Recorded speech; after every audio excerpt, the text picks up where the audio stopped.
Chapter 771. President, we're at the gate now. Where are you? I see you guys. Walk a few more steps. I'm at the outside of the gate. No. Where are you? West looked around but still didn't see Qin Zhao. President, did you use some invisibility spell? Suddenly, West felt a hard kick on his butt. Looking back, he realized that Qin Zhao was right behind him with a baby in his arms.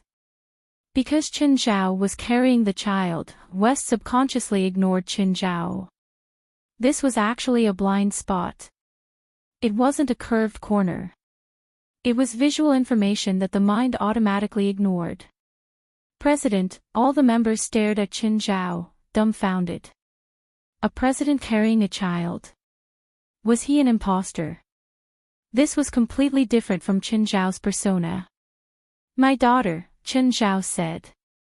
Qin, is there some kind of spell that can make someone pregnant and give birth in a few days? Gaio looked at Qin Zhao with glowing eyes. Can you cast one on me too? I want a child too, but a 10-month pregnancy is too long. There's no spell. It's not my and Feilai's child. President, did you cheat behind Madam's back? Fuck, I didn't cheat. Qin Zhao glared at West. If you dare to spout nonsense again, I'll rip your mouth off. Why do I feel like this isn't a vacation? West's mood suddenly turned sour. Who said it wasn't a vacation? Qin Zhao said. I'm making it up to you guys for the trip to New York last time. Of course, there's also a small mission. Everyone should have guessed it. As expected, this wasn't a vacation at all. What mission? Yesterday, a cultist threw my daughter off the roof of the hospital. Everyone gasped. They weren't surprised that Qin Zhao's daughter was still alive. They were shocked that someone dared to treat Qin Zhao's daughter like that. Find them. I'm going to tear them apart, all of them. Qin Zhao looked at everyone. Can you do it? Everyone saw the horror and savagery on Qin Zhao's face. After all, even when facing the source of the fallen, Qin Zhao was still smiling mischievously most of the time. This made them think that Qin Zhao would never be serious. But now, they realized that it wasn't that Qin Zhao couldn't be serious. But when he was serious, he was actually a little scary. Clearly, Qin Zhao was really angry this time. However, this was understandable. He threw Qin Zhao's daughter off the roof. How big of a heart did he have to be to dare to do this? Was Qin Zhao really going to start a massacre this time? Hopefully, there aren't too many people in this cult. Even West didn't dare to say anything now. He could really feel the anger in Qin Zhao's tone. Go and find them for me. Yes, guild leader. None of them were in the mood for a vacation. If they didn't help Qin Zhao, they didn't know how he would punish them. Alright, don't be so nervous. Find a hotel to stay in first. I'm not in a hurry. Take your time. No hurry. Whoever would take Qin Zhao's words seriously was an idiot. They didn't want Qin Zhao to ask them if they had any news. After arriving at the hotel, they weren't in the mood to enjoy themselves. They gathered in West's room for a meeting. Which direction should we start investigating? Pamela asked. She'd come this time too. She'd wanted to take a vacation. She didn't expect to encounter something like this. However, she also wanted to help out in this matter. After all, she didn't do much in the previous operations. As a result, she didn't have a high presence in the association. But she couldn't do anything about it. The previous operations were to hunt down the family, the second was in New York, and the third was to deal with the source of the fallen. She wasn't suitable to participate in any of them. This time, they finally had a chance to deal with the cult. Everyone had no idea how to investigate it all. Even Gaia didn't know where to start. West thought for a moment and said, "The only clue now is that cultist." The guild leader said she fell to her death. "We can investigate her relationships, her social circle, her family, and friends." "I'll go to the police station and get their files," West said. "West, can we also get the police files?" "Of course," West said proudly. In an abandoned church in the suburbs of San Francisco. The church was in a mess. The cross in front was already crooked. There were dozens of people gathered here, all wearing black robes. The foreheads of these black-robed men were all engraved with different patterns using daggers. They were all Satanists. Just from the name, one could tell that it was a cult. Although America had freedom of religion, it also gave birth to many weird and even evil religious groups. Satanism was like this. Satanism's doctrine was the destruction of the world. Their actions were similar to terrorists. Of course, they wouldn't set off bombs or anything like that. But their actions weren't any worse than terrorists. Dozens of cultists gathered in front of the magic formation in the center, chanting demonic incantations. It was a satanic prayer, like a monk's or a Christian's prayer. Just then, a black-robed man walked out and said loudly, "Devil failed. She didn't sacrifice to our God. She wasn't devout enough. Her heart wasn't pure enough. Her soul will be punished.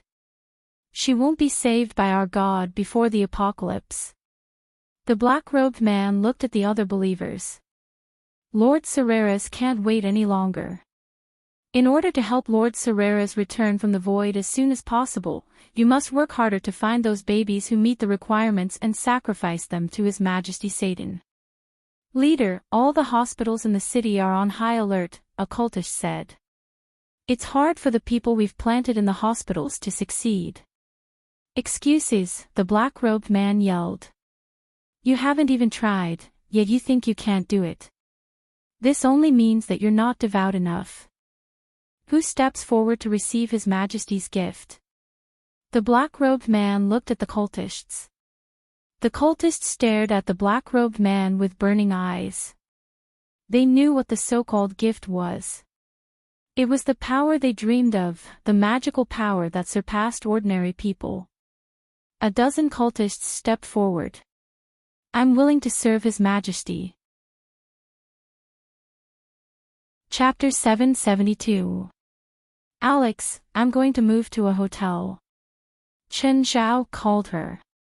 "Why?" Alex asked, dissatisfied.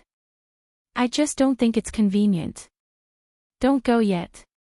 I'll come back now." She didn't have a good chance of fighting for custody with Chen Zhao. Now that Chen Zhao was moving out with little Jerlin, she would have even fewer chances to interact with Jerlin. Chen Zhao and Alex had nothing to do with each other. Their only connection was little Jerlin. Chen Zhao didn't plan on provoking Alex either, so he had to draw a line first. Plus, Alex was going to fight for little Jerlin. They'd definitely have to fight in court in the future. It was better to draw a line as soon as possible. Chen Zhao took his luggage and picked up little Jerlin, leaving Alex's place. As soon as he walked out of the apartment, he suddenly felt someone watching him. Chen Zhao turned his head and realized that the gaze came from an official car across the street. There were 3 people in the car, and they were all armed. Did they recognize him? At this moment, the 3 people in the car also frowned. "What's wrong with that guy? Did he notice us?" "Impossible. He can't see inside the car. Should we capture him to threaten that woman?" "Sure, let's do it." The 3 got out of the car and looked around. Then they walked toward Chen Zhao. "We're the police," one of the bearded men said. "Please come with us." "Let me see your IDs," Chen Zhao said. "Kid, behave yourself." The other man's hand was already on Chen Zhao's shoulder. The 3 clearly didn't think much of Chen Zhao. After all, he was carrying his luggage with one hand and carrying a child with the other. But Qin Zhao smashed the suitcase on the man's head. The other two immediately took out their guns. The gun was even equipped with a silencer. The police wouldn't equip their guns with silencers. Qin Zhao reacted quickly and snatched the bearded man's gun away. He also broke the man's wrist. Qin Zhao first shot the bearded man's thigh. Then he shot the other person 4 times. His hands and feet were all pierced by Qin Zhao. At this moment, Alex drove her car over. Chen. What's going on? Hearing that Qin Zhao was leaving, Alex hurried back. In the end, she saw this scene, which gave her a fright. I suspect that they're related to the people who want to hurt Jerlin, Qin Zhao said indifferently. They disguised themselves as police and were about to attack me. At this moment, another SUV stopped. Gaia and the others got out of the car. They were here to help Qin Zhao with his things. Alex looked at Gaia and the others and found that she couldn't tell who they were. It felt like this group of people was a hodgepodge. There were men and women, adults, and even children in this group. But when they saw the 3 people lying in a pool of blood, they were not afraid at all. After all, Qin Zhao was still holding a gun. Just then, they came before Qin Zhao. It seemed that they knew Qin Zhao. Chen, what's going on? Drag them into the car, Qin Zhao said. The 3 of them were pulled into the car by Gaia and the others. Alex, okay, we'll meet again if there's a chance. What are you going to do to them? Investigate, of course. Wait. I think I remember. I know one of them. You know him. Qin Zhao looked at Alex in confusion. I think they work for the defendant in one of my cases, Alex said. I'm the plaintiff's lawyer. So they're here to threaten you? Qin Zhao asked. Are you sure? I think so. Alex wasn't very sure. Qin Zhao walked to the car and said to Gaia, ask them where they came from. They already said that someone called Jason sent them. They want to capture you to threaten that lady. Who's this Jason? Qin Zhao asked. President, leave it to me, West said hurriedly. You don't need to do anything. You can do it alone. Qin Zhao was very doubtful of West. President, just leave it to me. I promise that this guy will go to jail in 3 days and never come out. Alex was very doubtful of West's words. What was this guy's background?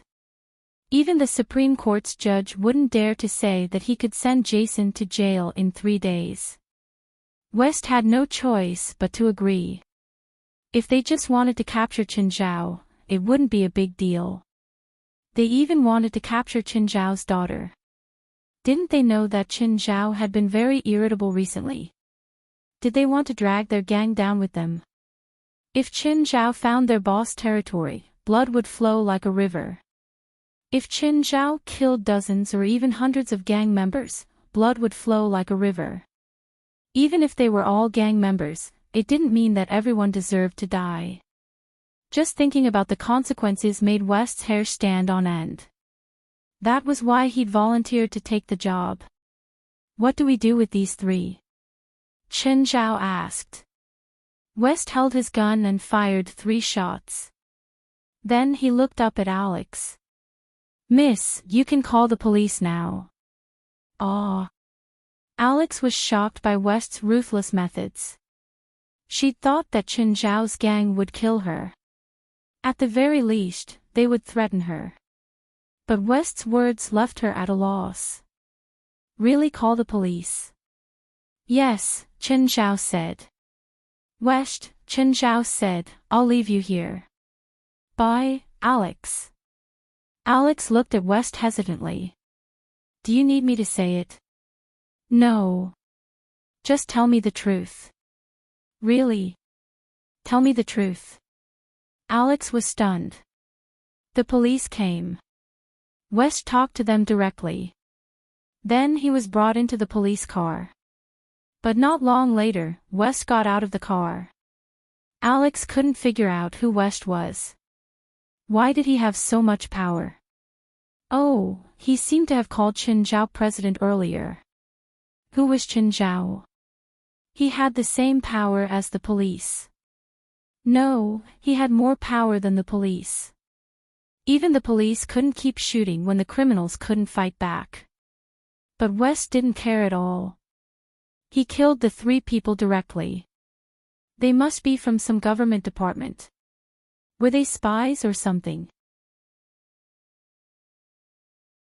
Chapter 773. The next day, Alex received a piece of news. The case she was in charge of had been closed. This gave her a fright. She had originally thought that Jason had been released. But after asking around, she found out that there was a major breakthrough in the case. Jason didn't just have the previous crimes. He was also charged with treason. Then, he committed suicide in the detention center. The news scared Alex. She immediately stopped her previous plan. This Chen Zhao was too scary. Jason was a rich man. He'd hired a powerful team of lawyers. She'd tangled with Jason for more than half a year but still couldn't convict him. In the end, in just one night, Jason died in prison. Alex wasn't a kid. She didn't believe that Jason would commit suicide to escape punishment. This was simply impossible. If they wanted to defeat Chen Zhao by collecting his dark history, they would be digging their own graves. Jason's 3 subordinates had been shot to death on the street because they'd offended Chen Zhao. Even Jason hadn't been able to escape. Alex didn't know how that person had done it either. But she was sure that the person was very powerful. And that person was Chen Zhao's subordinate. It was obvious that West couldn't compare to Chen Zhao's power. "President, you're not going to do anything." West realized that Chen Zhao had really left everything to them. Meanwhile, Chen Zhao carried little Jerlin and walked here and there every day. It was like he'd thrown everything to the back of his mind. "I have to take care of the child. What do you want me to do? What if my daughter is in danger? Are you responsible?" West didn't say anything. If Chen Zhao's daughter was really in danger, he really couldn't bear the responsibility. "How's the thing I asked you to investigate?" "We found out that 2 of the cultists' accomplices were in Santa Maria Hospital, but they've disappeared. We also found out that their organization is called Satanism." "It doesn't sound like anything good," Chen Zhao said. "Do you have any more clues?" "Not yet." "Then hurry up and investigate," Chen Zhao said. Just then, Chen Zhao's phone rang. "Mr. Chen, I'm John. Are you free now? Your adoption documents are ready, but you need to sign them. Oh, and you'd better bring your daughter here too." "Okay, I'll be right there." Although Jerlin was Chen Zhao's actual daughter, society was like this. Without these documents, Chen Zhao wasn't Jerlin's legal father.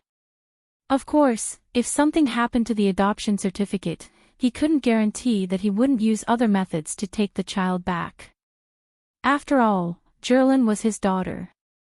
As long as the law could recognize them as father and daughter, Chen Zhao didn't mind following the law. But if the law couldn't uphold justice for him, he didn't feel the need to follow unreasonable laws. Chen Zhao excitedly brought Jerlin to the hospital. There were a few people in Dr. John's office. These people were from the child adoption agency. Chen Zhao communicated with them for a while. They mainly asked about his personal information, such as his job, income, and family situation. Chen Zhao's information on the surface was very beautiful. Other than the fact that he was still single, the rest of the information was almost perfect. Usually, adoption agencies preferred married people to adopt children. Of course, Chen Zhao was Jerlin's biological father, not an orphan. Therefore, being single wasn't that important. Moreover, Chen Zhao's income, job, and living environment were all important factors. Mr. Chen, have you and your girlfriend considered getting married? Yes, Chen Zhao answered. We'll consider getting married in the next 2 years. Marriage wasn't just for one person. Plus, Chen Zhao wouldn't force Fei Lai to get married just for Zhilin. That would be disrespectful to Fei Lai. Chen Zhao hoped that he would fully consider Fei Lai's thoughts and stance on marriage. He didn't want to say, "Give me the child and I'll get married immediately." Then have you and your girlfriend considered having children? Yes, that's also in our plan. What does your girlfriend do for a living? She's a member of the Coast Rescue Team. She belongs to the LA Angel Coast Rescue Team. She's a very kind person. She saved 20 people last month.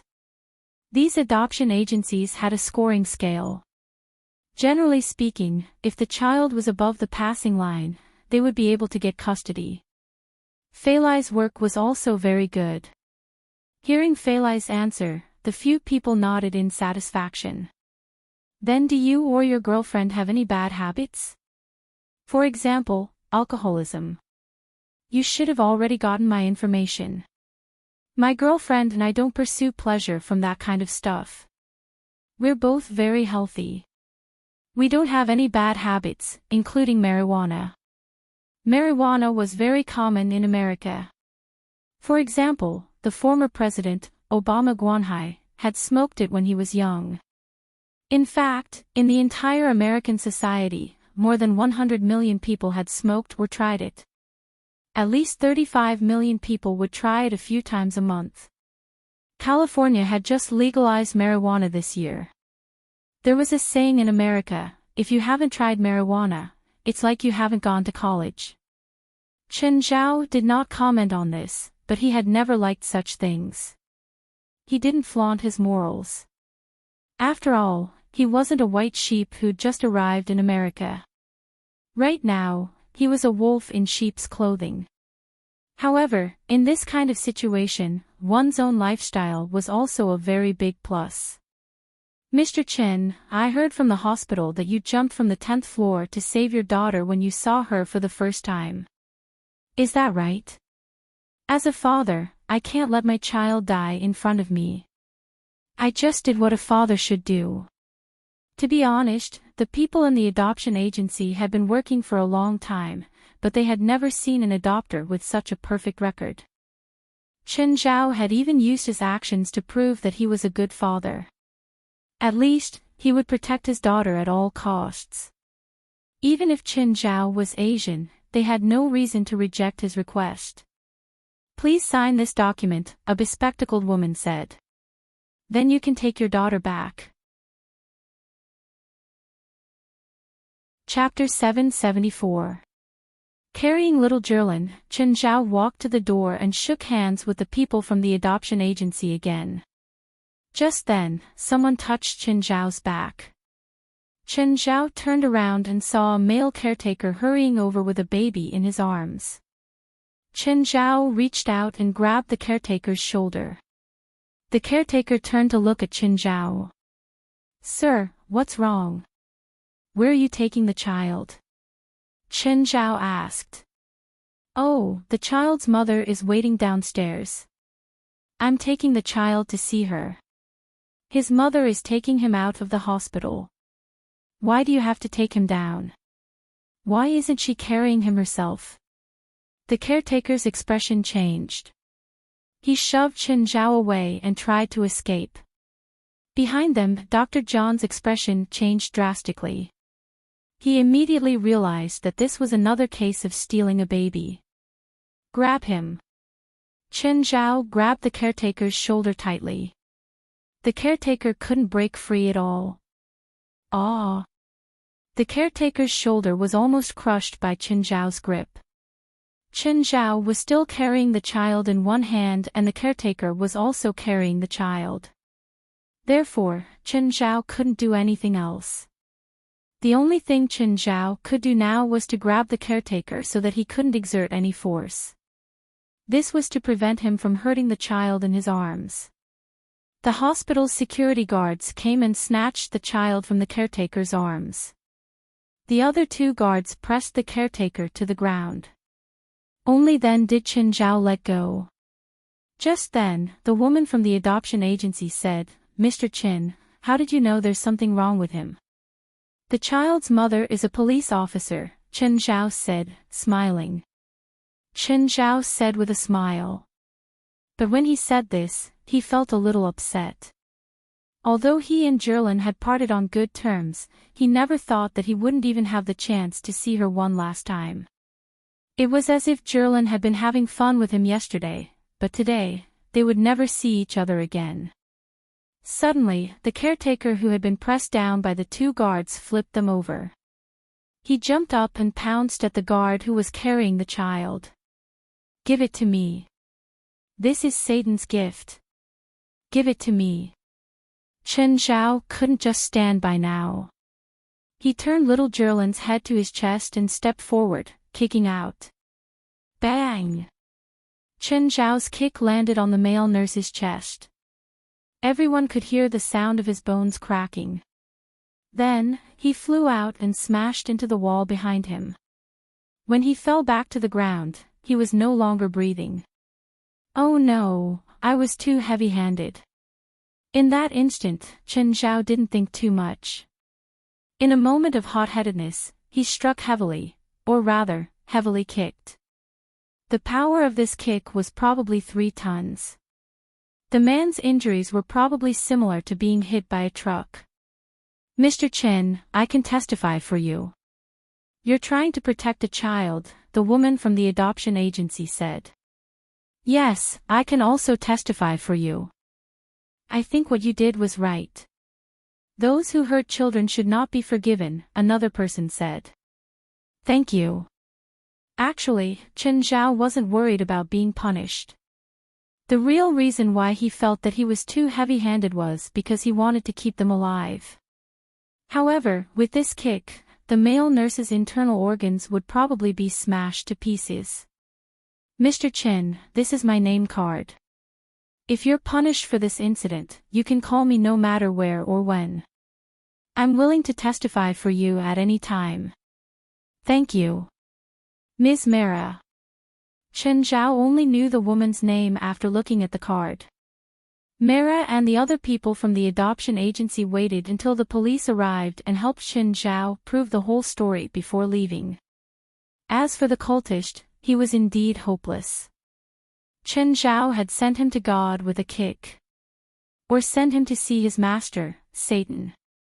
Before Chen Zhao walked out of the hospital, Gaia and West arrived. "President, I heard that there's a cultist here. How is it? Did you catch him?" West asked anxiously. "Yes, I caught him." Chen Zhao nodded. "Where is he? Did the police take him away?" "No, he's still in the hospital." "Oh, did you injure him? Which room is he in?" West asked. "The morgue." "Chen, you killed the cultist." "I accidentally hit him too hard." West cursed inwardly. Whose fault was this? "We've helped you run around so hard, but you're here messing around." "Whatever, you're the boss. We can't afford to offend you." "Where are the others?" Chen Zhao asked. "They went to other hospitals," West said. "I suspect that it's not just Santa Maria Hospital that had a baby theft incident. It might be happening in other hospitals too. Let me know if there's any news," Chen Zhao said. Just then, Alex's car stopped before Chen Zhao. "Get in." Chen Zhao could tell from Alex's tone that she was very unhappy. She must have known that he had gotten custody of her. "Congratulations," Alex said reluctantly after driving for a few blocks. If she wanted custody again, Chen Zhao would have to make a mistake. Otherwise, she wouldn't be able to be Jerlin's guardian anymore. "Alex, you'll have your own children in the future. Why steal Jerlin from me?" "I won't have children," Alex said, somewhat disappointed. "Is there something wrong with your fertility?" "I'm a doctor." If you need it, maybe I can treat you. There's nothing wrong with my fertility. The problem is my sexual orientation. Ah, so she's a lesbian. Chen Zhao didn't expect that. Maybe you can consider a child from an orphanage. According to California law, both gays and lesbians had the right to adopt orphans. This is Jerlin's death report and the information I've gathered these days. Chen Zhao took a folder and took out the documents inside. Jerlin had been 9 months pregnant at the time, but she was still working. Chen Zhao was a bit annoyed. Jerlin's actions were completely suicidal. Now, she was really going to die. Chen Zhao was in a bad mood. The gunman had shot her 3 times. After she was sent to the hospital, she underwent a laparotomy and treatment for her gunshot wounds, but she still couldn't escape death. Is there a suspect? Chen Zhao asked. Cisco Owen was supposed to be serving his sentence in prison. When Jerlin's accident happened, he had just escaped from prison for a day. He escaped because he was being transferred to another prison. But with his crimes, he shouldn't have been transferred to Beer Prison. Beer Prison is a prison for misdemeanors. But Cisco Owen is a serious criminal. He's killed and raped many times. There's no reason to transfer him to Beer Prison. Chapter 775. Chen Zhao continued flipping through the documents. Cisco Owen's behavior in prison could be described as terrible. Plus, with his crimes, he didn't have the right to be transferred to a light prison. But the warden actually signed Cisco Owen's transfer request. This meant that there was something wrong with the warden. Someone must have bribed the warden. Otherwise, he'd be muddle-headed to sign the request. Do you have a way to find out? Alex asked. I'll try, Chen Zhao said. Do you need me to take care of little Jerlin? Chen Zhao shook his head. San Francisco isn't peaceful recently. There's a group of people who specialize in kidnapping kids. I can't let Jerlin leave my sight. It's a society ruled by law. They can't kidnap kids on the streets, right? Unfortunately, there was another kidnapping incident in the hospital just now, Chen Zhao said. Another one. Yes, so it's best to be careful. Who knows when another lunatic will pop up? Fine, but is it convenient for you to investigate with a kid like this? Aren't you afraid that Jerlin will be in danger? As long as she's by my side, she won't be in danger. Alex didn't know where Chen Zhao's confidence came from. But now that custody and custody weren't in her hands, what could she do? Of course, Chen Zhao wouldn't go find the warden directly. Chen Zhao brought Pamela to the warden's neighborhood. It was getting dark. Chen Zhao wasn't familiar with the neighborhood, so he couldn't find the warden's house number after searching for a long time. Pamela, go find that old bastard's house. It should be nearby. Pamela floated out. Just then, there were a few gunshots in the distance. Chen Zhao immediately perked up. Pamela floated back. President, that old bastard's entire family is dead. Where's the killer? Chen Zhao asked. Gone. The killer is very professional. He ran into the forest from the backyard. Damn, someone beat him to it. Wait, it had already been half a month since Jerlin's accident. Nothing had happened to the warden. Why now? Only he and Alex knew that Chen Zhao wanted to investigate the warden. He definitely wouldn't leak the secret. The only one who could have leaked the information was Alex. But that didn't make sense. Alex couldn't have leaked the secret. Even if he was fighting with her for custody of little Jerlin, there was no need for her to be so ruthless. Moreover, if he was in danger, little Jerlin would be in danger as well. To put it bluntly, they were people with a bottom line, so Alex wouldn't do that. Chen Zhao thought of a possibility. The documents that Alex had given him. The culprit must have found out about this when she was looking for the documents. That was why he was the first to get rid of the prison warden. Oh no, if that's the case, Alex will be in danger too. Jerlin had been killed while investigating this matter. Now, Alex might also be in danger. Chen Zhao immediately turned around and called Alex at the same time. Alex, are you home now? You might be in danger. No matter who knocks on the door, don't answer. What's wrong? Alex asked, confused. When I arrived at the prison warden's house, the killer beat me to it. The prison warden's entire family has gone to meet God. Knock knock. Just then, he heard someone knocking on the door. Someone's knocking on my door. Alex became nervous too. Don't open the door. Wait for me. Chen Zhao only hoped that Alex's security door could last a little longer. At the moment, a few sneaky figures were outside Alex's door. I can't open it. It's a password lock. A bald man shook his head, troubled. Just then, another person stood out.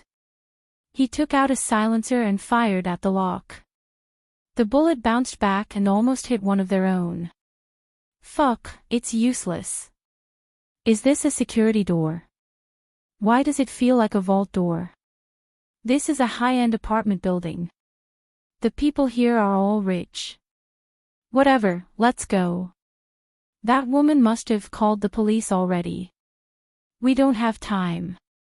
These people made a prompt decision and immediately turned around to leave. They didn't hesitate at all.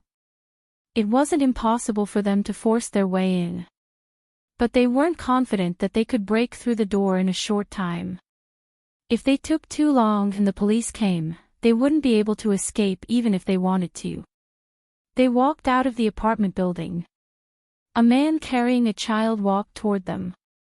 But when the man saw them, he stood still. Did that man notice something wrong with us? One of them asked suspiciously. Who cares? If he dares to mess around, I'll give him a bullet. The few people swaggered toward Chen Zhao. Chen Zhao gently caressed Jerlin in his arms. She was sleeping soundly.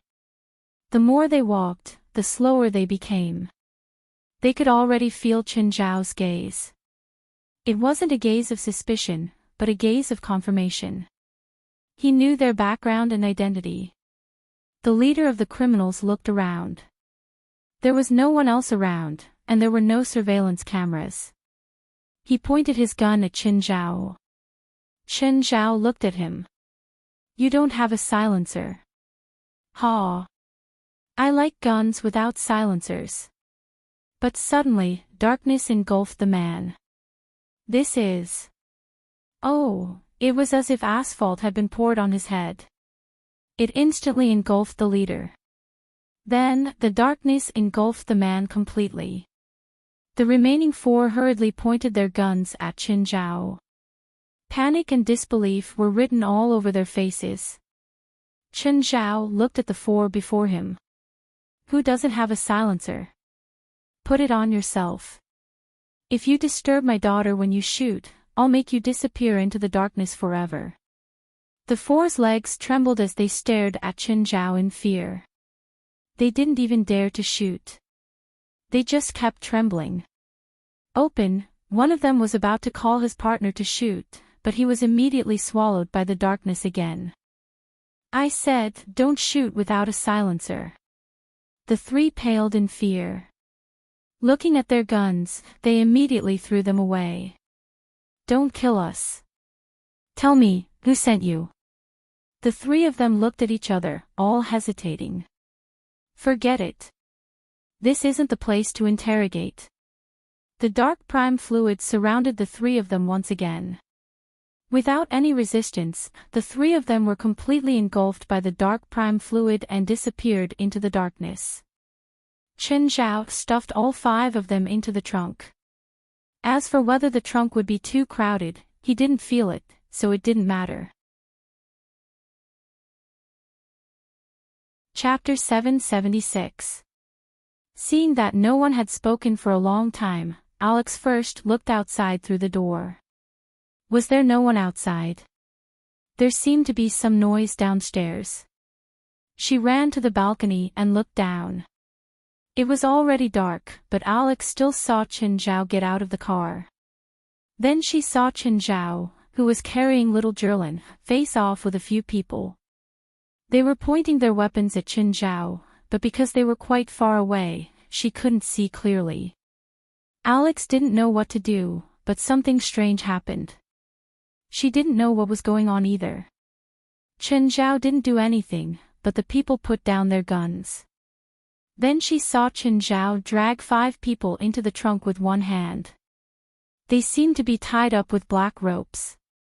Alex immediately rushed downstairs. She only had time to see Chen Zhao's rear lights. Alex immediately returned to the garage and chased after Chen Zhao in her car. There weren't many cars on the road. Although Alex had to drive for a few minutes, she still found Chen Zhao's car. She followed him all the way to a rather desolate suburb.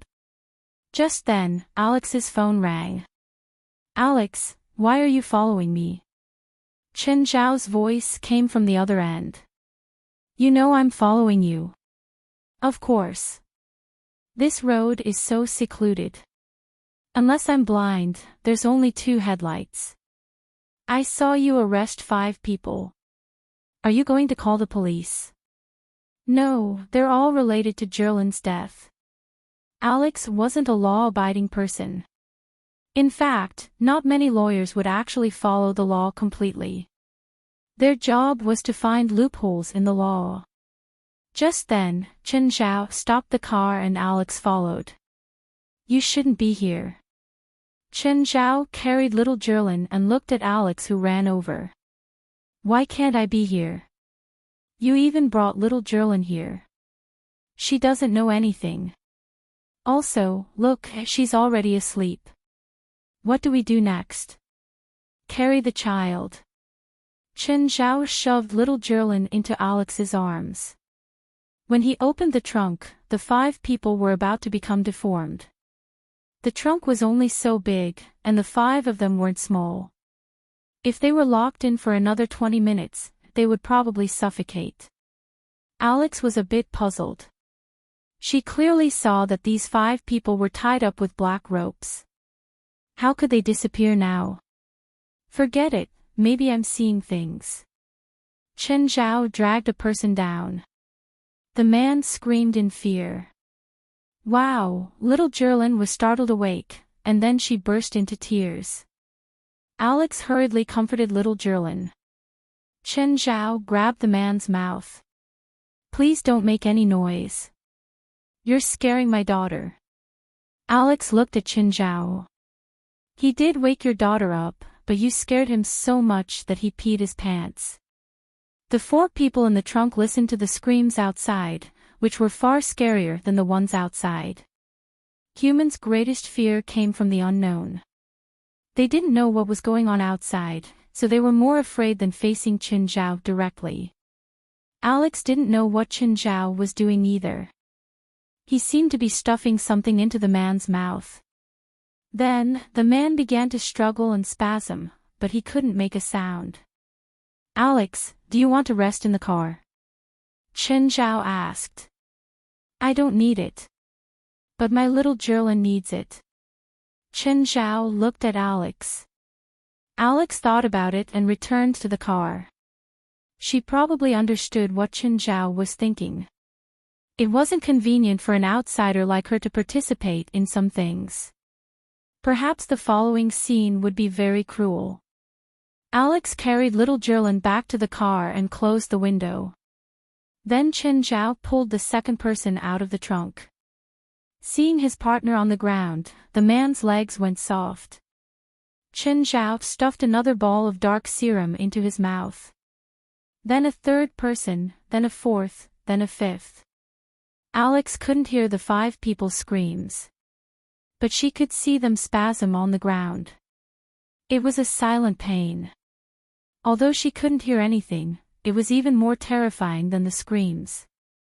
Tell me who sent you, Chen Zhao said. Whoever is willing to speak can raise their hands. If not, you'll suffer like this forever. The 5 people fought to raise their hands. Chen Zhao picked one. The man's pain suddenly disappeared and he could make a sound. Tell me. A moment later, Chen Zhao got his answer. The 5 people were thugs. They belonged to a local gang. A moment later, Chen Zhao returned to the car. Do you know the Black Wolf Gang? Yes, a famous gang in San Francisco. Is this related to them? Chen Zhao took out his phone and dialed a number. Hello, you're Mr. Scott, right? Chen Zhao asked. Who are you?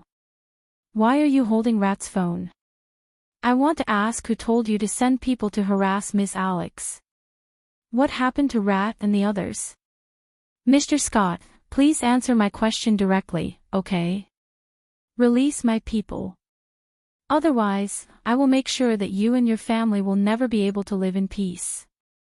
Looks like our friendly negotiation failed. I'll go find you now. Chen Zhao hung up and turned to Alex. Go to 16th Street. Scott was furious. He hadn't faced such a rude challenge in a long time. In San Francisco, everyone knew that he was a butcher. But now, someone actually dared to talk to him like this. Of course, someone who dared to talk to him like this probably had powerful weapons. Scott immediately gathered all his subordinates in the headquarters. Boss, what's going on? Scar was Scott's right-hand man.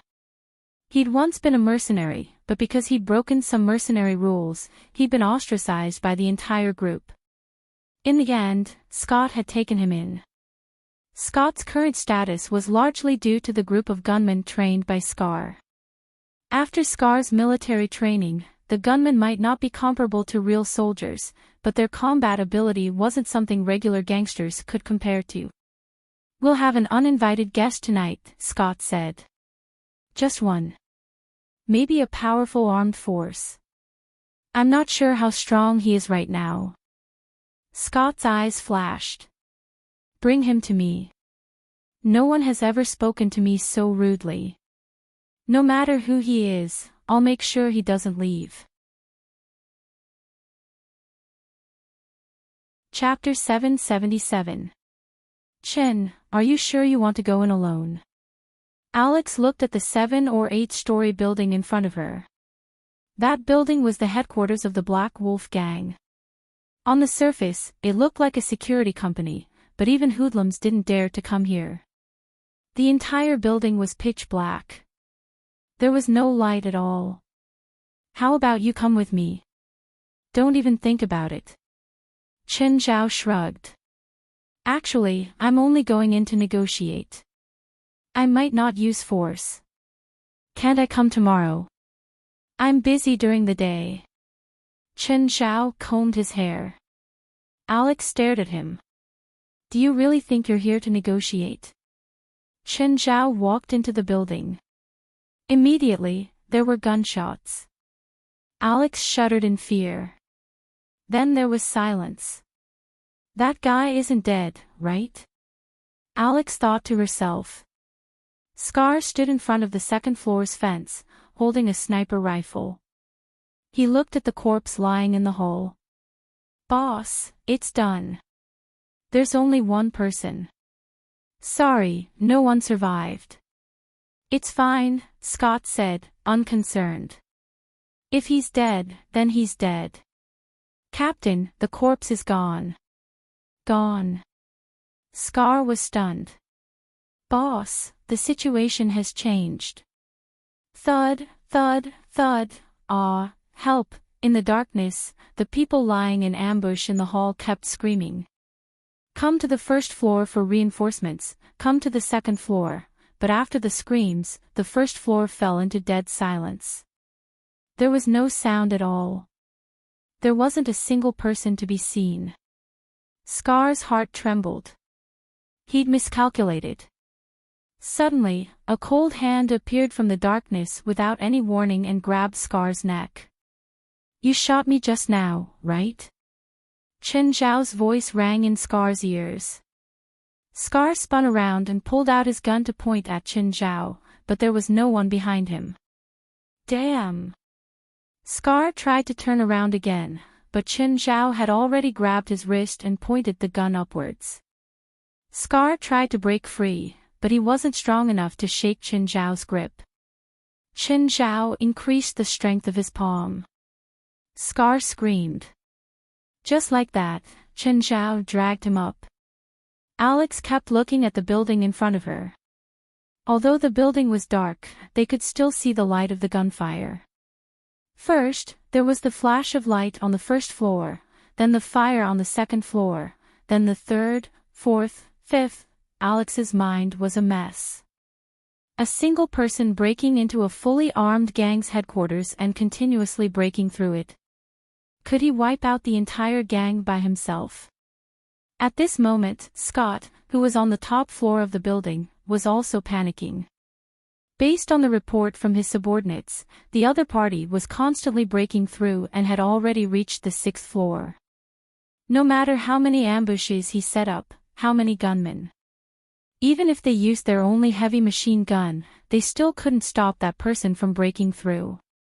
Every time he spoke to his subordinates through the walkie-talkie, it was as if they were on the battlefield. Gunshots and explosions rang out one after another. The fear continued to spread. After more than 10 minutes, the gunshots on the 7th floor stopped. At this moment, the elevator to the 8th floor opened. Scott quickly raised his gun and pointed it at the open elevator door. The elevator was littered with corpses, and the entire elevator was dyed red with blood. There was only one person standing inside. Scott looked at the Asian nervously. Who are you? What are you trying to do? Scott roared hysterically.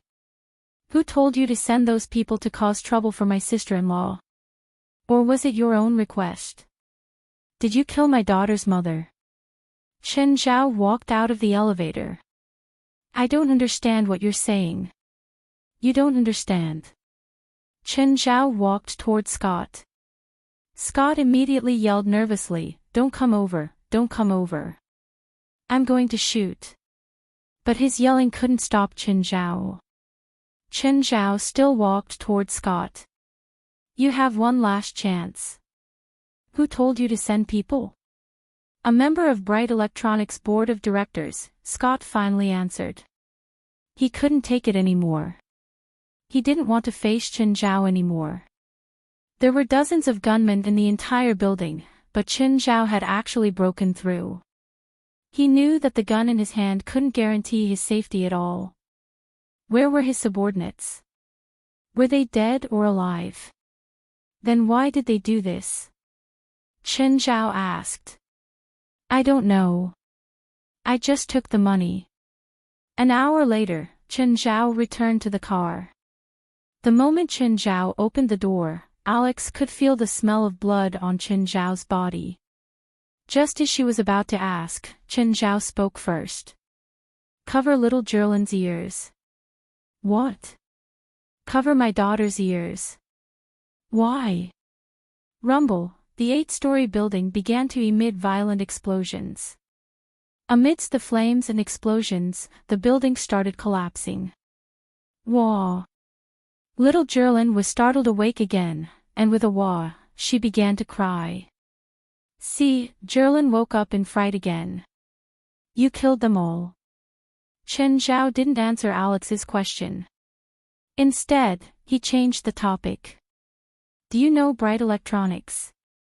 Yes, it's a multi-billion-dollar company. Is there a problem?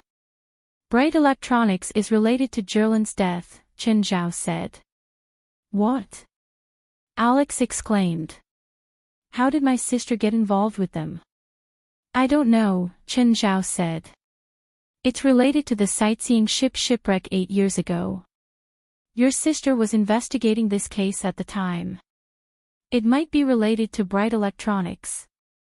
Alex's expression turned serious. If Bright Electronics is related to Jerlin's death, what are you going to do? There's a saying in China, a life for a life, a debt for money. Can't we go through legal means? Alex asked. Don't be funny. You should know what kind of political protection a multi-billion-dollar company gets. Legal means definitely won't bring them to justice. West could contact the government and convict some criminal groups. But he couldn't touch a multi-billion-dollar company either. When you gave me the information, you should have known that I wouldn't go through legal means, right? Alex had indeed thought of using Qin Zhao's power to take revenge for Zhilin. But she didn't expect Qin Zhao to be so unyielding. Anyone who was involved in this matter was sent to God. It wasn't just one or two people. Just tonight, dozens of people from the Black Wolf gang had all died. Alex even felt a bit regretful. She didn't expect Qin Zhao to kill so many people just to avenge Zhilin. Was he still a university professor? Chapter 778. After half a night, Qin Zhao went back to Alex's house and stayed for the night. Did you give this bracelet to Zhilin? Qin Zhao asked curiously. No. It wasn't you. Alex was also confused. I was wondering if you Chinese have a tradition of giving your daughters silver bracelets. Of course not. Qin Zhao held Zhilin's wrist. He'd seen it before, but he hadn't observed it closely. Now that he looked at it again, it didn't look like a normal silver accessory. Qin Zhao reached out to take it off, but he couldn't pry it open. He didn't dare to use too much strength in case he hurt Zhilin. What's wrong? Alex asked. Nothing. Qin Zhao shook his head. Alex didn't really believe him. Qin Zhao's expression had clearly changed when he'd seen the bracelet. However, she couldn't figure out what was wrong with it. Then Qin Zhao carried Zhilin back to the house. Alex could vaguely hear Qin Zhao talking on the phone in the guest room. He seemed to be talking about silver bracelets and cults. President, we've checked. The missing children do have silver bracelets, West said. Go search now. Check all the hospitals. If the bracelets appear on the children's hands, they might be targets of cultists. With this clue, West and the others didn't run around like headless flies like before. West notified the other members of the society. They were now squatting at all the hospitals and investigating. Gaia and more teamed up. They were now outside a baby isolation room. Officer, it's those two. They've been sitting outside the room for the whole night. I suspect they have ulterior motives. The doctor pointed at Gaia and Moore across the aisle. At the moment, both of them were a bit dispirited. After all, they hadn't slept for the whole night. They didn't have much energy. The officer walked over with his men. You two, I suspect you have ulterior motives. Please follow me back to the station for investigation. Fuck, do you know who we are? Moore stood up immediately. Pointing at the officer, he yelled, You say we're bad guys. We're protecting these children. Gaia and LoveLore. LoveLore was usually like a harmless white mouse in front of Qin Zhao. If he was facing an outsider, he would be extremely arrogant. But the police didn't care who they were. He took out the handcuffs and cuffed Moore and Gaia's hands. Fuck you, are you an idiot? You shut up. Gaia glared at Moore. At that moment, a nurse walked out of the isolation room with a child in her arms. Gaia's eyes flashed, and he suddenly shouted, Stop. Then, the caretaker ran away. Quick, catch him. Gaia immediately gave chase, but Moore screamed and was pulled down by Gaia. Hurry up and untie us. That guy specializes in stealing babies. As soon as the police saw the caretaker, he felt it too. However, he ignored Gaia and Moore and chased after the caretaker. Gaia tore off the handcuffs on her and Moore's hands and chased after them. The policeman only felt a gust of wind blow past him before he saw Gaia rush forward. "Stop!" Gaia pounced on the caretaker. The caretaker turned around and raised a hand, pushing Gaia. Bang! Gaia's entire body flew out and smashed heavily into the wall. Then, the caretaker crashed into the glass window and jumped out.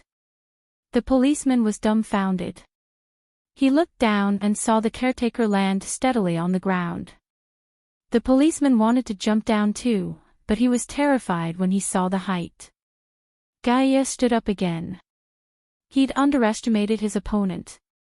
Then, Gaia rushed out of the window and landed steadily on the ground.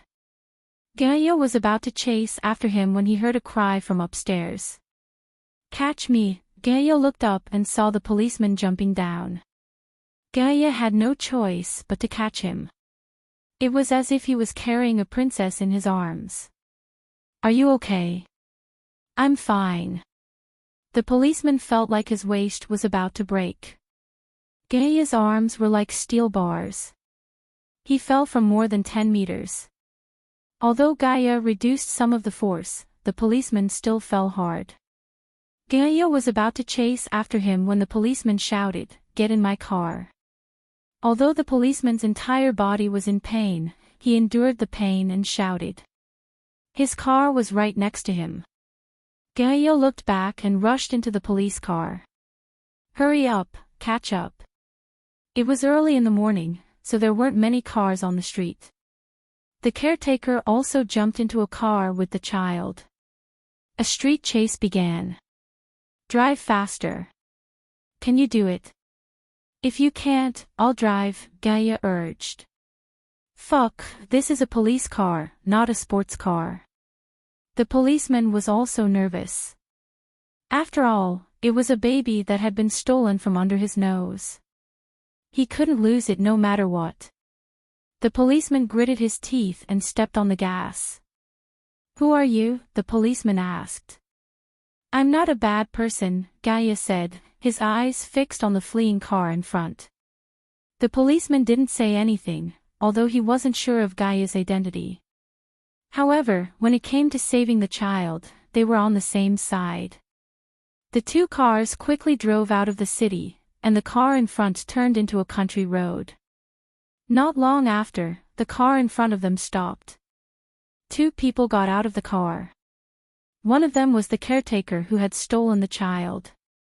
The policeman stopped his car and pointed his gun at the two people. "Stop. Don't move." The caretaker didn't care about the policeman's threat at all. Suddenly, she sped toward the policeman. Bang! The policeman opened fire. Although the caretaker was shot, she didn't slow down. Gaia pushed the policeman away, and the caretaker landed on the hood of the police car. "What are you doing?" the policeman shouted angrily. "Do you want to die?" Gaia glared at the policeman. "I have a gun in my hand." But just then, the caretaker tore the hood of the police car off. The force almost made the policeman's eyes fall out. "Step back," Gaia said. "This thing isn't something you can handle." "You're the one who should step back, woman," the policeman said relentlessly. Gaia looked at the policeman. The policeman was frightened by Gaia's gaze and took 2 steps back. The caretaker grabbed the hood of the car and threw it at Gaia and the policeman. Gaia raised her leg and swept it horizontally, sending the caretaker flying. Gaia loosened her muscles. "The child is in the car. Go and carry him down. Leave this to me." The policeman looked at Gaia and swallowed his words. But after a few steps, he suddenly stopped. Chapter 779. The policeman retreated to Gaia's side. "Can you explain what that thing is?" Gaia looked at the man. He was now at least twice as tall. His skin had darkened and was covered in a layer of scales.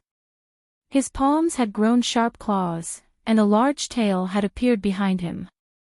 His pupils had also become inhuman. He looked like a lizard man. Just then, the mutated lizard man pounced at Gaia and the policeman. Swish, Gaia's chest was scratched by the strange man's claws. Gaia didn't show any mercy. She punched the strange man's head with great force. If this punch landed on an ordinary person's head, it would definitely be smashed like a watermelon. But this lizard man was unharmed. Of course, it wasn't completely useless. The strange man was also stunned by the punch. "Go get the child out," Gaia shouted. At the same time, she kicked the lizard man away. The policeman ran to the car where the child was placed. The caretaker pounced on it. The policeman was so frightened that he turned around and fired 2 shots at the caretaker. Bang, bang, although the bullets were embedded in the caretaker's body, the caretaker didn't feel any pain. He didn't even bleed. A cruel smile appeared on the caretaker's face. He raised his fist and was about to hit the policeman's head. Gaia sprinted and hugged the caretaker's waist. Then, she stabbed him upside down. "Do you know how to save people?" "Useless." The policeman was embarrassed and annoyed, but he was indeed a little stunned by the fight between Gaia and the 2 monsters.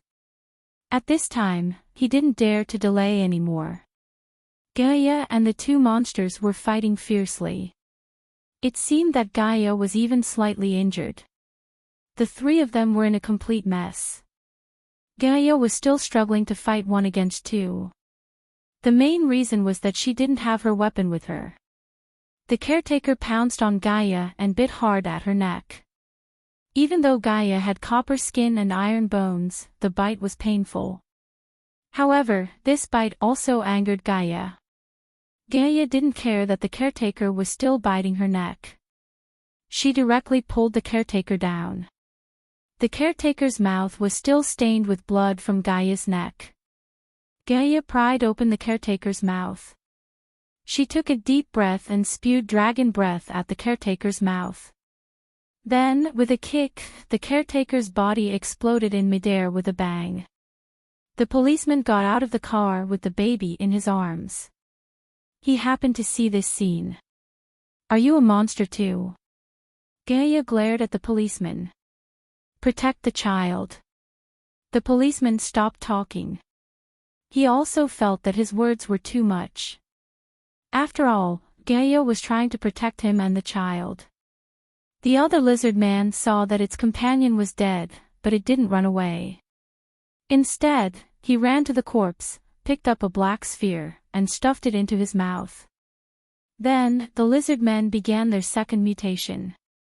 The lizardmen's limbs began to grow stronger, and their fangs and claws became sharper. Gaia twisted his neck. He could tell that the lizard man had become more difficult to deal with. "Hey, can you handle it?" the policeman asked. "It's all your fault. If it weren't for you, this wouldn't have happened. Why are you blaming me? Originally, my partner and I were protecting the child, but you actually wanted to arrest us. If my partner was here, I wouldn't have fallen into such a bitter battle. Now, I don't even have my own weapon. How would I know that you were protecting the child?" The policeman defended himself. The lizard man was no longer a lizard man. It was more like a lizard monster. It had more parts of a lizard than a human. The lizard monster moved and pounced at Gaia again. Gaia punched out, and the lizard monster only staggered back. Then, it slashed at Gaia with its claws. Gaia hurriedly dodged. She didn't dare to let the lizard monster sweep its claws. The lizard monster's claws were like daggers. One touch would take half of a person's life. The lizard monster also noticed Gaia's actions. It waved its 10 claws in front of Gaia. Facing such an airtight attack, Gaia couldn't do anything. The policeman saw that this wouldn't work. Gaia clearly couldn't do anything to the lizard monster. He raised his gun and shot at the lizard monster.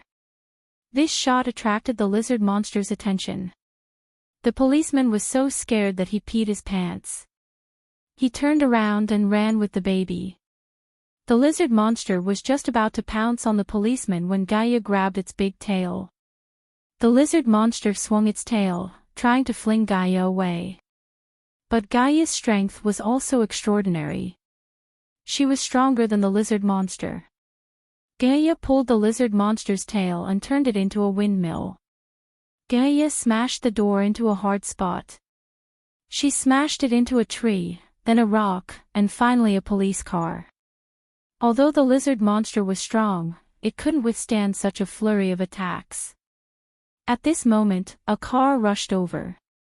Seeing the car, Gaia smashed the lizard monster into the car. Bang! The lizard monster was stunned by the impact and stood up shakily. Just then, Moore poked his head out of the car. Gaia, your weapon. Moore wanted to throw Gaia's weapon to her. But Gaia's weapon was too heavy. Gaia rushed to the front of the car, grabbed the big sword in the back seat, and slashed at the dazed lizard monster. Alive! Alive! Moore shouted. Gaia also reacted at this moment. She changed from slashing to slapping. Bang! The lizard monster was slapped away by the big sword the size of a door. With the weapon, Gaia's combat ability skyrocketed. The police officer was mesmerized by Gaia's majestic appearance. Gaia slashed again. She used the big sword as a hammer. Facing Gaia with the big sword, the lizard monster couldn't resist at all. Gaia slashed again. This time, Gaia cut off the lizard monster's left leg. But the lizard monster, whose left leg had been cut off, lay on the ground and moved forward like a lizard. Its movement wasn't affected by the loss of a leg. Instead, it was even more agile than before. However, it was still a little weaker than Gaia right now. 80% of Gaia's combat ability was based on the big sword. Gaia slashed again, and the lizard monster's right arm was cut off. This time, it completely lost its ability to move and couldn't resist anymore. The police officer immediately ran to the lizard monster and pointed his gun at it. Don't move. You're under arrest. You have the right to go away. Gaia pushed the police officer away. Do you know you're attacking a police officer? The police officer said unhappily. Gaia's response was a middle finger. The police officer felt wronged. I don't want to argue with a woman. Gaia pulled the lizard monster's tail and walked to her car. Where are you taking him? He's a suspect now. He's my captive. Don't you agree? Gaia looked at the police officer. Chapter 780. Benjamin kept explaining to his captain. Captain, I'm not lying. It's the monster that kidnapped the children and the big woman. You've seen the surveillance footage from the hospital. The footage has been deleted, the captain said. The captain said, in addition, although you saved the child, I still hope that you can be honest and not exaggerate your achievements. In addition, your car will be under the public account. You don't have to worry about having to bear the maintenance costs because of your mistakes. I'm not worried about that. Captain, I'm telling the truth.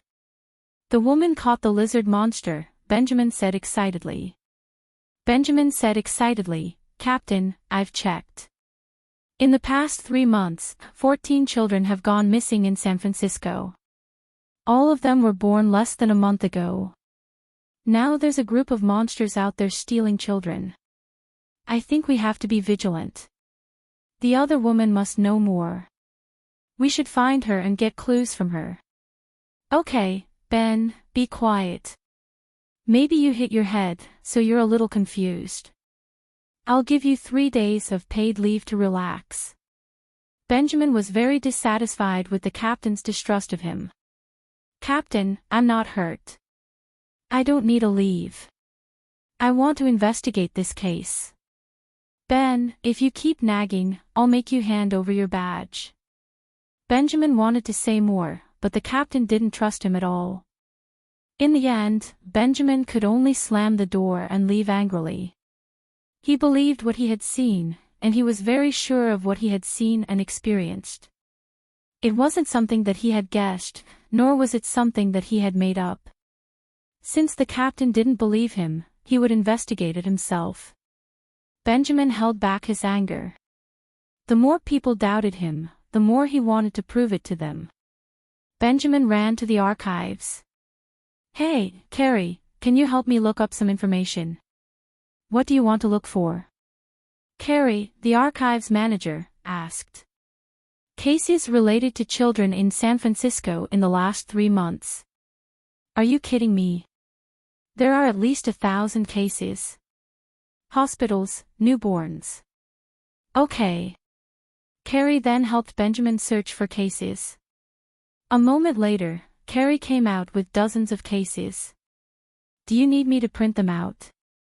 "Of course, I'll treat you to dinner later." Benjamin took the printed case file and found a place to flip through it. Silver bracelet. Benjamin frowned. He found a picture of one of the missing children. The child was wearing a silver bracelet. Benjamin remembered that when he saved the child today, the child was also wearing a silver bracelet. Nehemiah's heart skipped a beat. Was this bracelet the key? Benjamin flipped to the next file and suddenly saw a photo. An Asian man covered in blood was carrying a child. The child was also wearing a silver bracelet. Benjamin carefully looked through the case records. In order to save his child who had been thrown down from the rooftop, the Asian man had jumped to save his own child. In the end, he had used himself as a cushion to protect the child. Benjamin looked at the case file. Since the child was also wearing a silver bracelet, it was very likely that he was also the target of the monsters. Even if this child's life was saved by his father, the monsters might still see this child as a target. "Chen, where are you now?" Alex called him. "Hotel," Chen Zhao answered. "I'll go to your place." A while later, Alex arrived at Chen Zhao's hotel. She handed him a document. "What's this time?" "Take a look yourself." Chen Zhao took out the document and flipped through it. Some were police investigation reports and some were old newspaper clippings. "Just tell me. It's giving me a headache." Chen Zhao put down the document. There were so many things. His head hurt. There were 58 people on the North Beach sightseeing boat. 30 were saved and 28 were killed, including the former chairman of Bright Electronics and his family, Alex said. Alex said, after the former chairman and his family died, the current chairman took out an equity transfer contract and took all of the former chairman's shares in Tongming Electronics. In other words, it's murder for money. Chen Zhao asked, frowning. It's not that simple. In fact, Bright Electronics provides automated production line installation and services. Before the incident, someone once revealed that there were great hidden dangers in the automated production line program provided by Bright Electronics.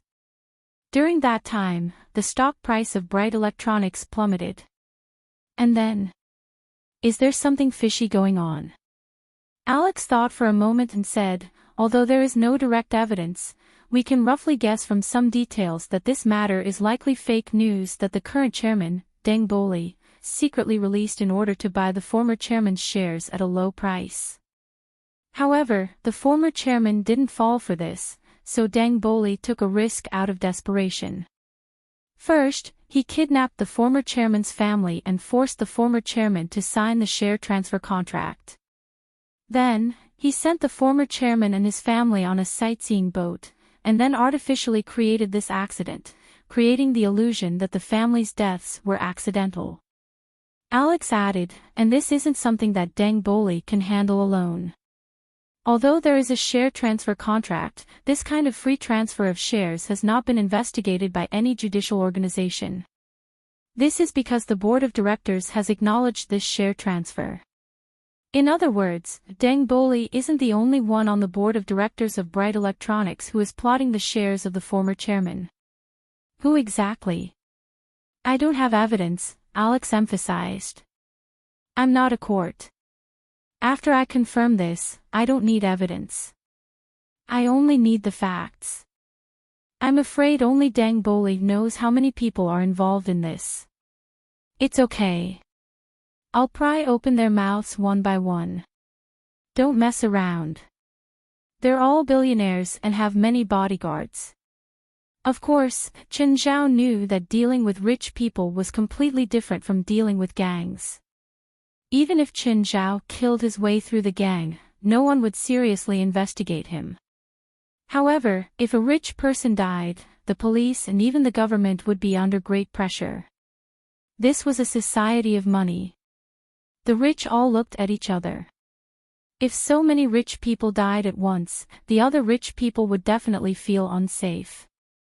They would definitely pressure the government and the police. By then, the police would definitely investigate to death. Chapter 781. As soon as Alex and Chen Zhao got out of the car, a stranger walked over. And this stranger's approach was something even Alex could see. Alex immediately protected Jerlin. Chen Zhao stopped in his tracks and attacked the man without hesitation. While Nihayman was still in a daze, Chen Zhao grabbed one of his hands and pressed him against the wall. Who sent you? Chen Zhao yelled. It's a misunderstanding. I'm a police officer, Nihayman shouted. He felt like his hand was going to break.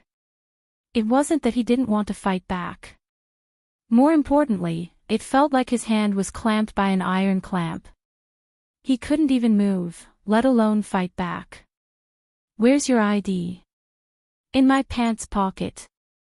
Chen Zhao took out his ID and glanced at the photo. Alex, call and check this officer's number.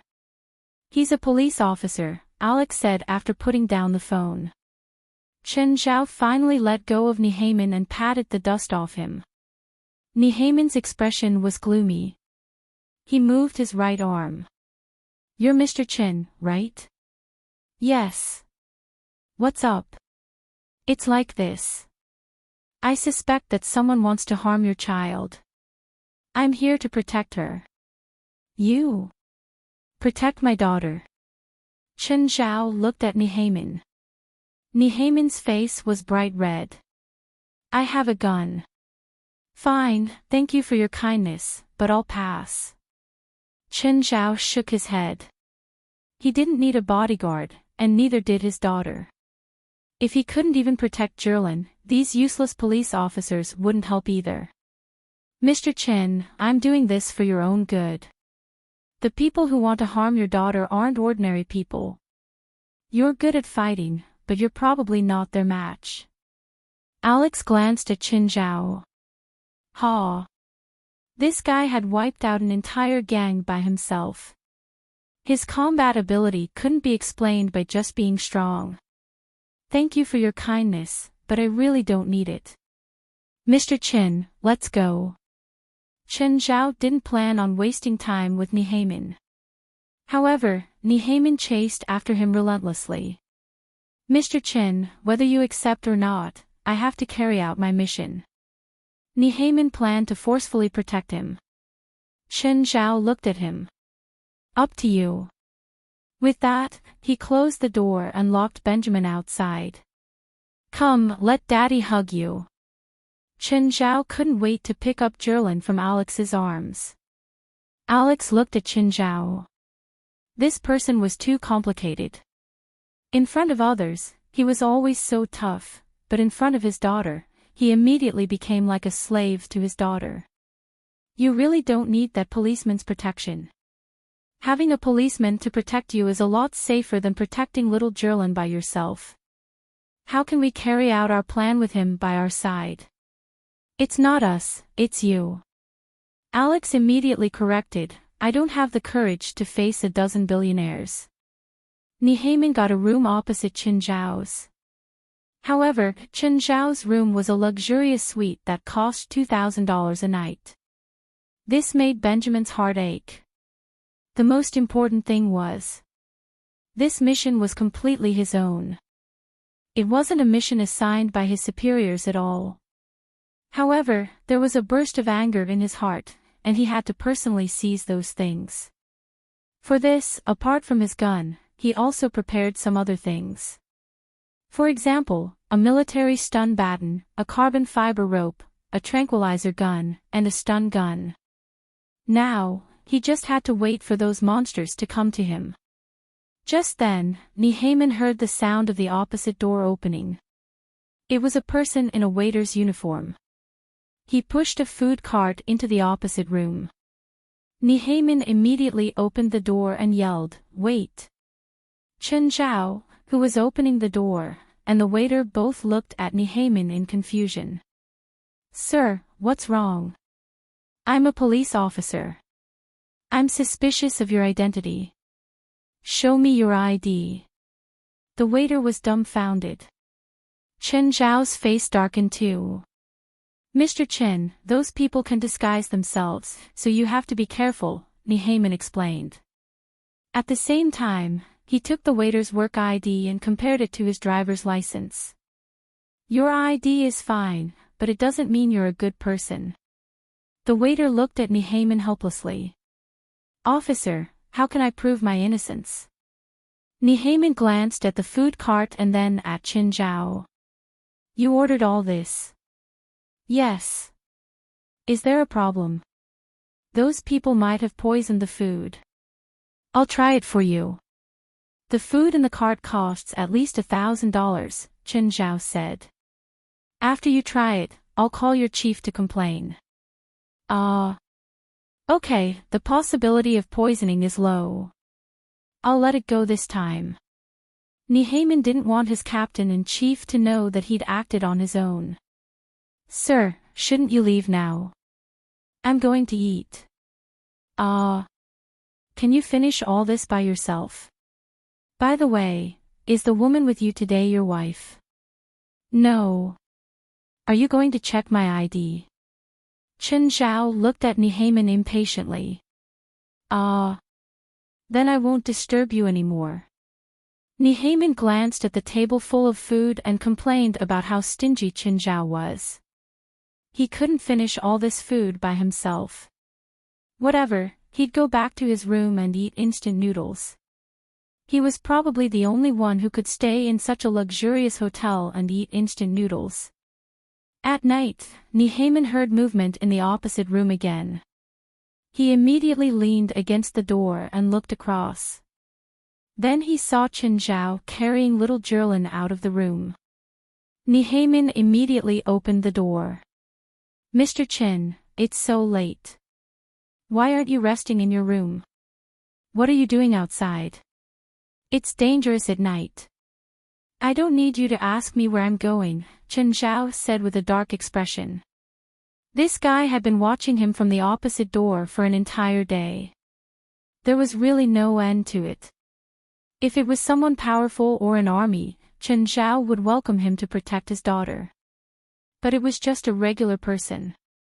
If something really happened, would it be Chen Zhao protecting his daughter or Chen Zhao protecting him? Also, with Chen Zhao by his side, it would be very troublesome for him to do anything in San Francisco. Even if you don't think for yourself, you should think for your daughter. "If you keep nagging, I'll call you to complain," Chen Zhao said with a dark expression. "Then I'll go with you." Nehaman immediately changed the topic. "No need. I said that I can protect my daughter myself. I don't need you to do anything. Mr. Chen, I'm a cop, after all. Please believe in the power of the police. You said you can protect my daughter." "Yes."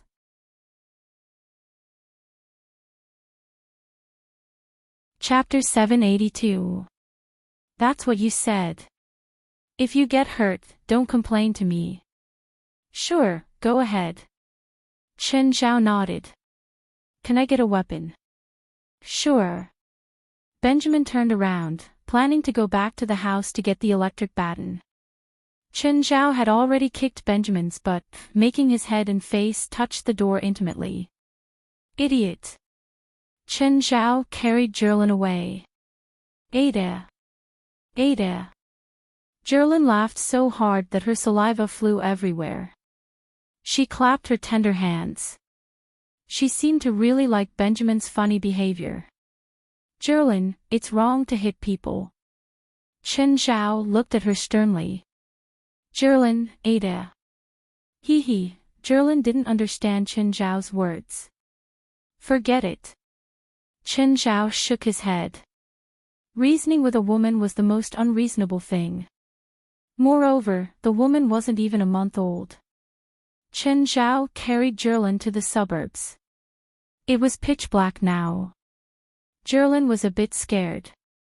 She nestled in Chen Zhao's arms. Chen Zhao found a wooden house deep in the forest. Gaia and the others were inside. They'd caught a cultist today, so they could only stay here temporarily.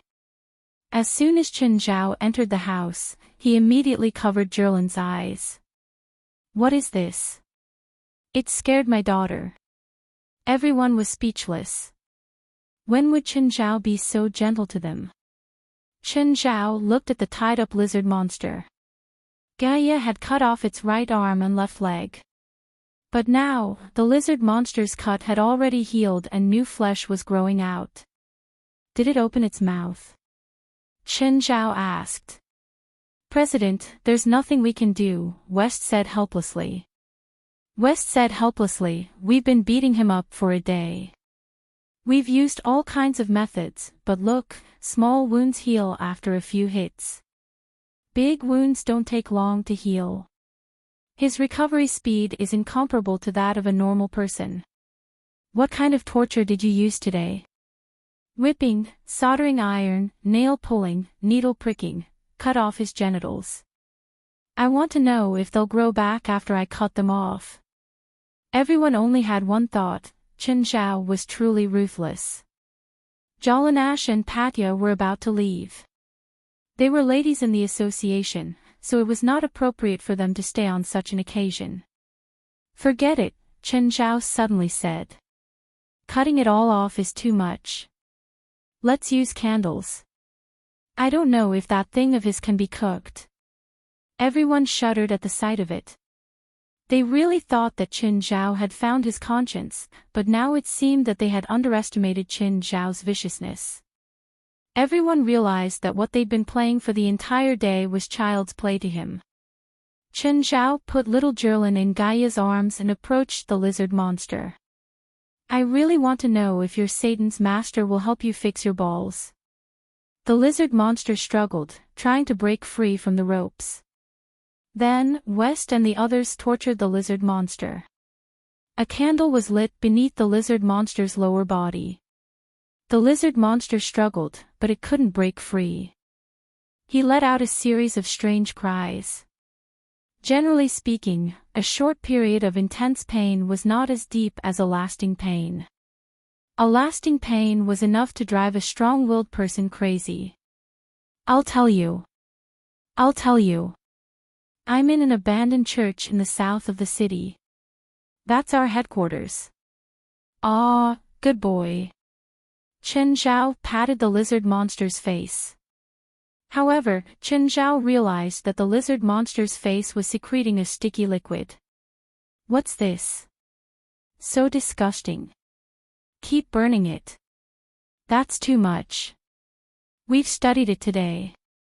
As long as we cause a certain amount of damage, its body will secrete this liquid. It can increase its recovery speed. Chen Zhao's eyes brightened. He collected the liquid from the lizard monster.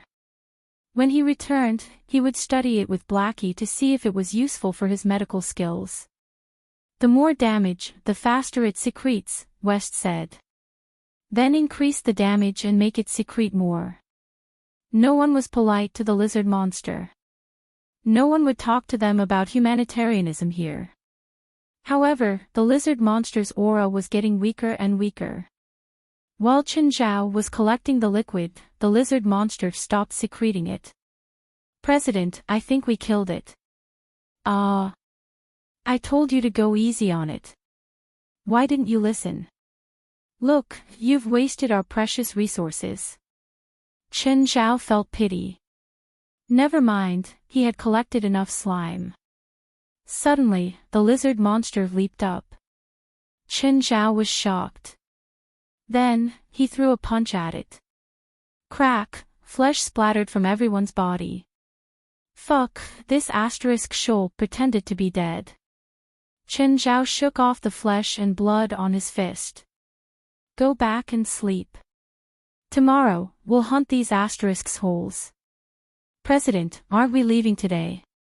It's too late, Chen Zhao said. My daughter's going to sleep. It's not suitable for tonight. As expected, the president had become a slave to his daughter after having a daughter. He would always consider his daughter first. Benjamin woke up, rubbing his head. Very quickly, Benjamin remembered. He'd been ambushed by Chen Zhao and slammed into the door. Fuck, I'm going to catch that asterisk shoal. Benjamin held his head in pain. Just then, Chen Zhao returned with Jerlin. Hi, Mr. Benjamin. How are you? Fuck, why did you ambush me? Do you know you're assaulting a police officer? Do you have evidence? Goodbye. Good night. Chen Zhao didn't want to waste time with Benjamin. He closed the door. Benjamin wanted to reason with Chen Zhao, but a few more people came from the hallway. One of them was none other than Gaia. Hey, it's you. Benjamin looked at Gaia and the others, his eyes shining. They should be Gaia's companions. They'd caught the lizard monster today. They must have gotten more clues from it. If he followed them, he might have a better chance of catching those monsters. Gaia, do you know him? Gaia glanced at Benjamin. No. Benjamin didn't expect Gaia to lie. Let's go, Gaia said, waving her hand. Ignoring Benjamin, the others all stayed in Gaia's room. We'll hunt the cultists tomorrow, West said. We can't let the president participate. Why? Gaia asked, confused. Although they're cultists, most of them are actually ignorant civilians. But you've all seen how protective the guild leader is of his daughter. If he gets involved, he'll definitely kill without mercy. When that happens, rivers of blood will flow. But can you stop Chin? Gaia looked at West.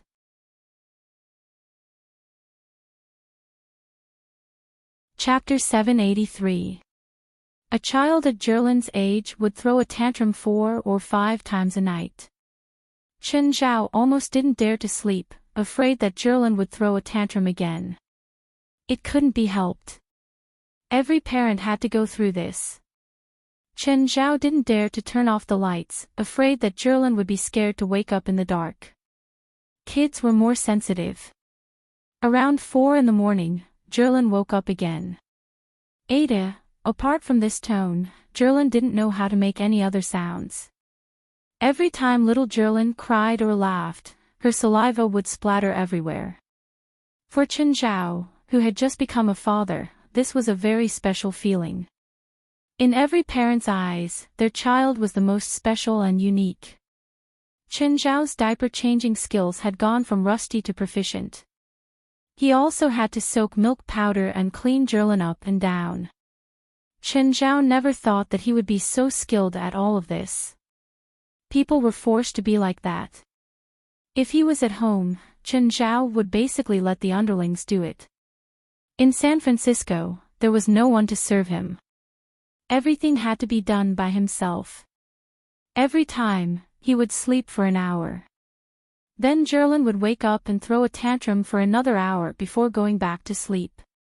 Kids at this age were like this. They were sleepy and active at the same time. Because her body was growing rapidly, she ate a lot. After working until 5, Jerlin finally fell asleep. Chen Zhao also fell asleep in a daze. When he opened his eyes again, he realized that Jerlin had woken up too. This time, Jerlin didn't cry as soon as she woke up. Instead, she stared at Chen Zhao with her big, beautiful eyes. No matter how tired he was last night, Chen Zhao's mood would brighten when he saw this little fairy. Chen Zhao pinched Zhilin's cheeks. Her delicate cheeks always made people unable to let go of them. Zhilin giggled. She didn't even have any front teeth and her mouth was leaking air. She stuck out her pink and tender tongue. But then, Zhilin's thin brows suddenly furrowed. Then she grinned again. Usually, when Zhilin showed this expression, Chen Zhao knew that something bad was about to happen. The fairy needed to change her diaper again. As expected, when Chen Zhao opened Zhilin's diaper, a horrible stench rushed out. Chen Zhao pinched his nose and hurriedly carried Zhilin to the bathroom. After cleaning Zhilin's crotch, he patted Zhilin's bare butt. "Alright, don't talk about poop anymore." "Ha! Daddy," Chen Zhao's face darkened. He didn't know if Zhilin was talking about poop or if she was really calling him that. At this moment, there was a knock on the door. Chen Zhao thought that the breakfast he ordered had arrived. But when he opened the door, he saw West's old face. "Wah!" Little Zhilin immediately cried. "Fuck, can you not scare my daughter so early in the morning? Please cover your face with a black cloth the next time you appear in front of my daughter." As Chen Zhao coaxed Zhilin, West's face darkened. "President, I was also young in the past. It's just that time is not old. Don't you people in China pay particular attention to respecting the elderly? Time is unforgiving if you're beautiful. Time can't do anything to an ugly person like you." If not for the fact that he couldn't beat Chen Zhao, West really wanted to fight him to the death. "How can you be so insulting?" "Whatever, I won't argue with you. Tell me, why are you here so early in the morning? You're not really here to scare my baby, are you?" Chen Zhao asked him politely. "President, we've investigated Satanism. I don't think you need to go personally." "No, I have to go," Chen Zhao said resolutely. "President, according to the information I've received, the strongest thing in Satanism is the lizard monster from yesterday. There are very few of them, so it's not worth you to go personally. Also, you have to bring Zhilin. Do you want her to come into contact with such bloodshed at such a young age?" Chen Zhao thought about it. He indeed didn't want Zhilin to come into contact with such things. But he wasn't satisfied. It had already been 2 or 3 days, but the anger in his heart hadn't subsided. "President, I promise I'll capture the leaders of that evil cult and hand them over to you to deal with. Besides, it's precisely because you've been doing everything yourself that we lack actual combat experience. This is a good opportunity for us to have a good fight. Are you sure you can do it?" Chen Zhao asked. "President, don't look down on us. Plus, Gaia is also participating in this mission. Okay, remember what you said. I want her alive, preferably in one piece." We'll try our best." Just then, the waiter came. "Sir, please excuse me. President, you're having such a big breakfast. Let's eat together." "Fuck off." Chen Zhao glared at West. West ran back to his room dejectedly. Chen Zhao also planned to buy something for Fei Lai and his friends in LA since he was free today. When he went to New York last time, Fei Lai had nagged him for days because he didn't bring a gift. Things that could be bought in San Francisco could also be bought in LA. However, gift-giving was about the process, not the gift itself. Of course, since he was going to buy something, he had to be careful. Thinking of gifts for Fei Lai, Chen Zhao first thought of jewelry. He and Fei Lai had been together for more than half a year. He'd only given her one gift, the red moon heart. Even though the red moon heart was precious, Chen Zhao still felt like he owed Fei Lai. Chen Zhao entered the jewelry store. He really wanted to see the kind of story where people look down on others. Then he could show off and slap them in the face.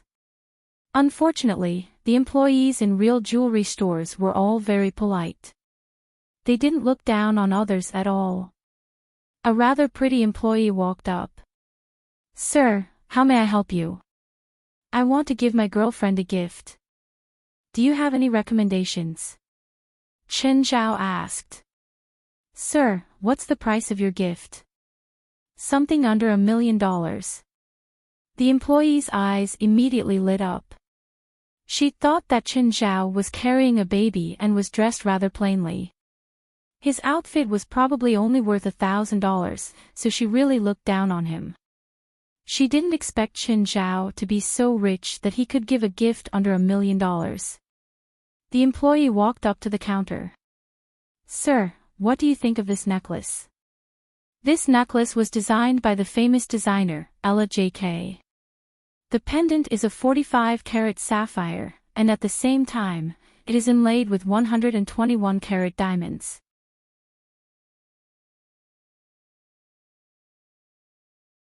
Chapter 784. Yeah. Jerlin, who was sitting on the counter, pointed at the glass below. Clatter. Clatter. Chen Zhao turned his head. Jerlin became even more excited and kept pointing at the bottom of the glass. "Miss, what's this?" Chen Zhao asked the salesgirl. "Show me." "Sir, this is natural amber. It was excavated from South America. There's a young snake sealed inside. According to the appraisal, this amber is over 10,000 years old." Chen Zhao took the amber. It was about 7 or 8 centimeters in diameter. "Ah! Ada!" Seeing the amber in Chen Zhao's hands, Jerlin became even more excited.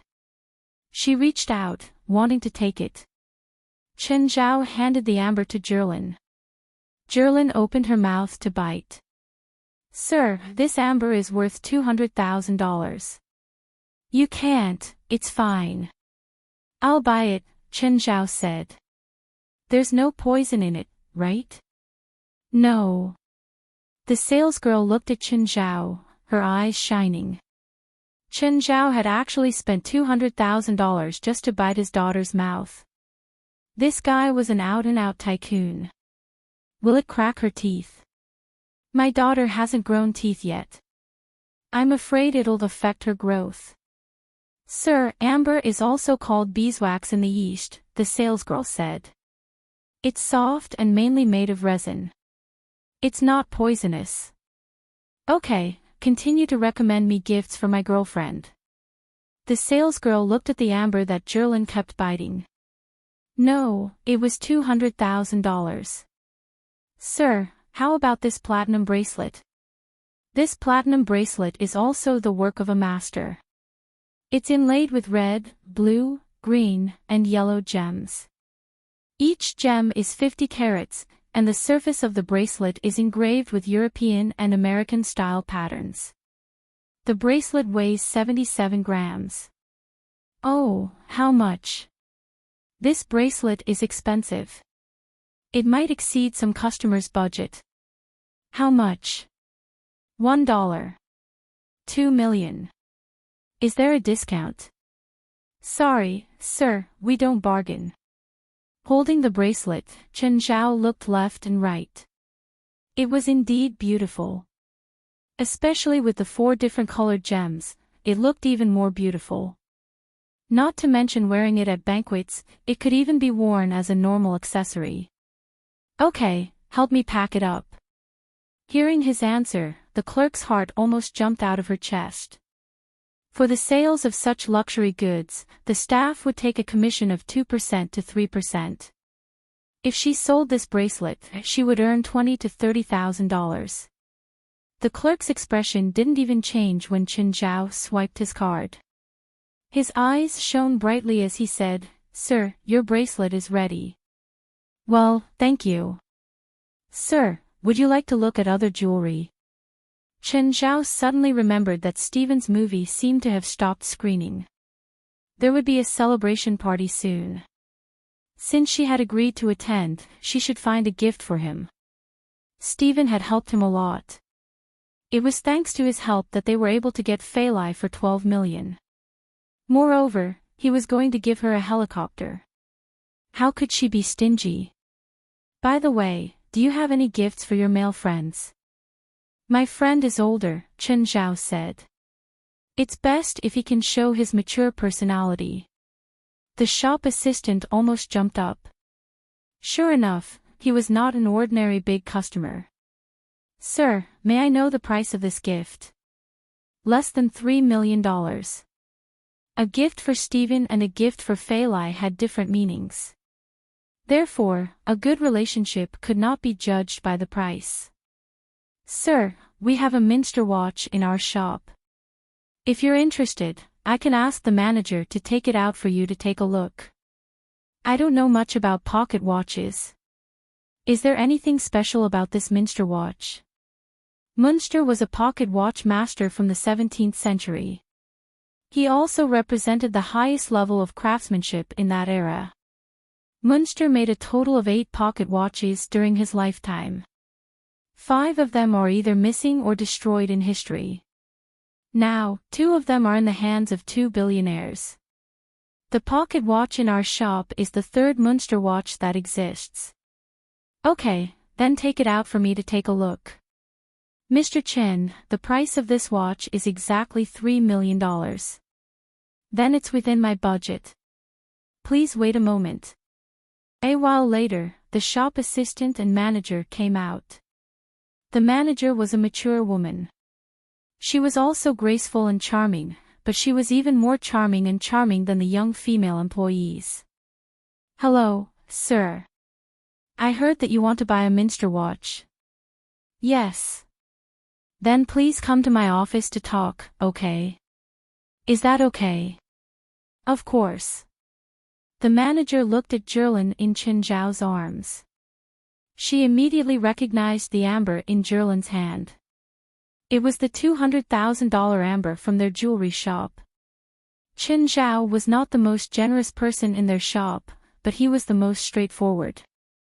In less than 10 minutes, he had spent $1.4 million without even blinking. Yeah. Little Jerlin seemed to be hungry. My daughter is hungry, Chen Zhao said. I'm going to take her back and make a bottle of milk powder for her. Come back tomorrow. Sir, how about I ask the shop assistant to make milk powder for your daughter? The manager knew very well that if the customer before her left, he might never step into her shop again. She could not easily miss a good customer when doing business. Do you also provide infant milk powder? Chen Zhao asked, smiling. Our jewelry shop doesn't just provide jewelry. We also provide excellent service. Okay, as soon as possible. I don't want my daughter to be hungry for too long. Okay, please follow me. At the office, the manager and 2 security guards escorted a box in. Mr. Chen, please take a look. The manager opened the ancient box. Chen Zhao suddenly felt a wave of magic wash over him. Ha! Chen Zhao was surprised. Can I pick it up and see? Of course. Chen Zhao picked up the pocket watch and studied it. The pocket watch was still moving. The copper body of the watch had been maintained very well. It had an ancient aura to it. The watch gave Chen Zhao a very strange feeling. Every time the second hand moved, Chen Zhao felt his magic jump along with it. Is this a magic item? Chen Zhao took out his card. I'll take this watch. The female store manager sucked in a breath of cold air. It was that simple. Don't you want to appraise it again? Chen Zhao's generosity made the manager uncomfortable. The shop assistant hadn't even returned from making the milk powder. Were all Chinese so generous when buying things? Soon, the procedures were done. Buying a luxury item was rather complicated. For example, the appraisal instructions, certificate, and purchase contract all needed to be signed.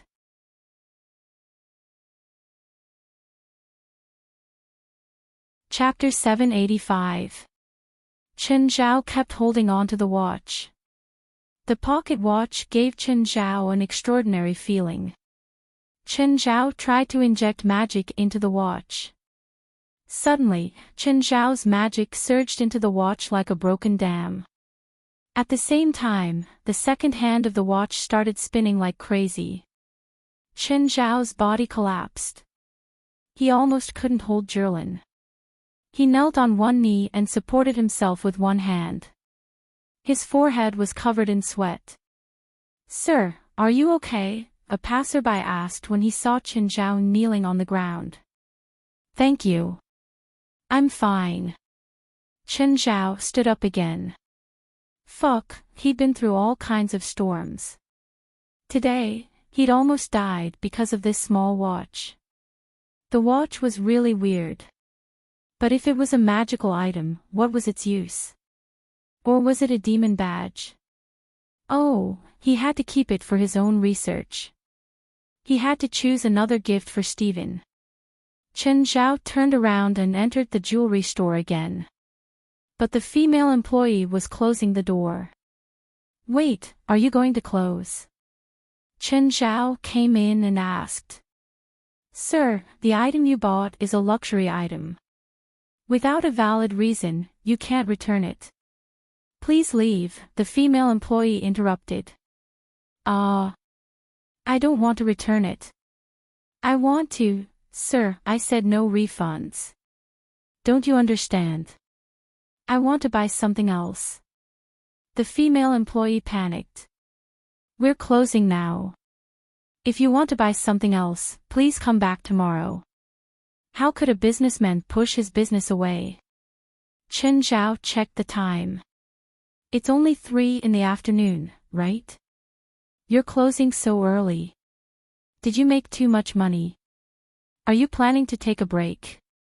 The female employee's expression didn't seem right. She gave Chen Zhao a hard look. Just then, another female employee walked over.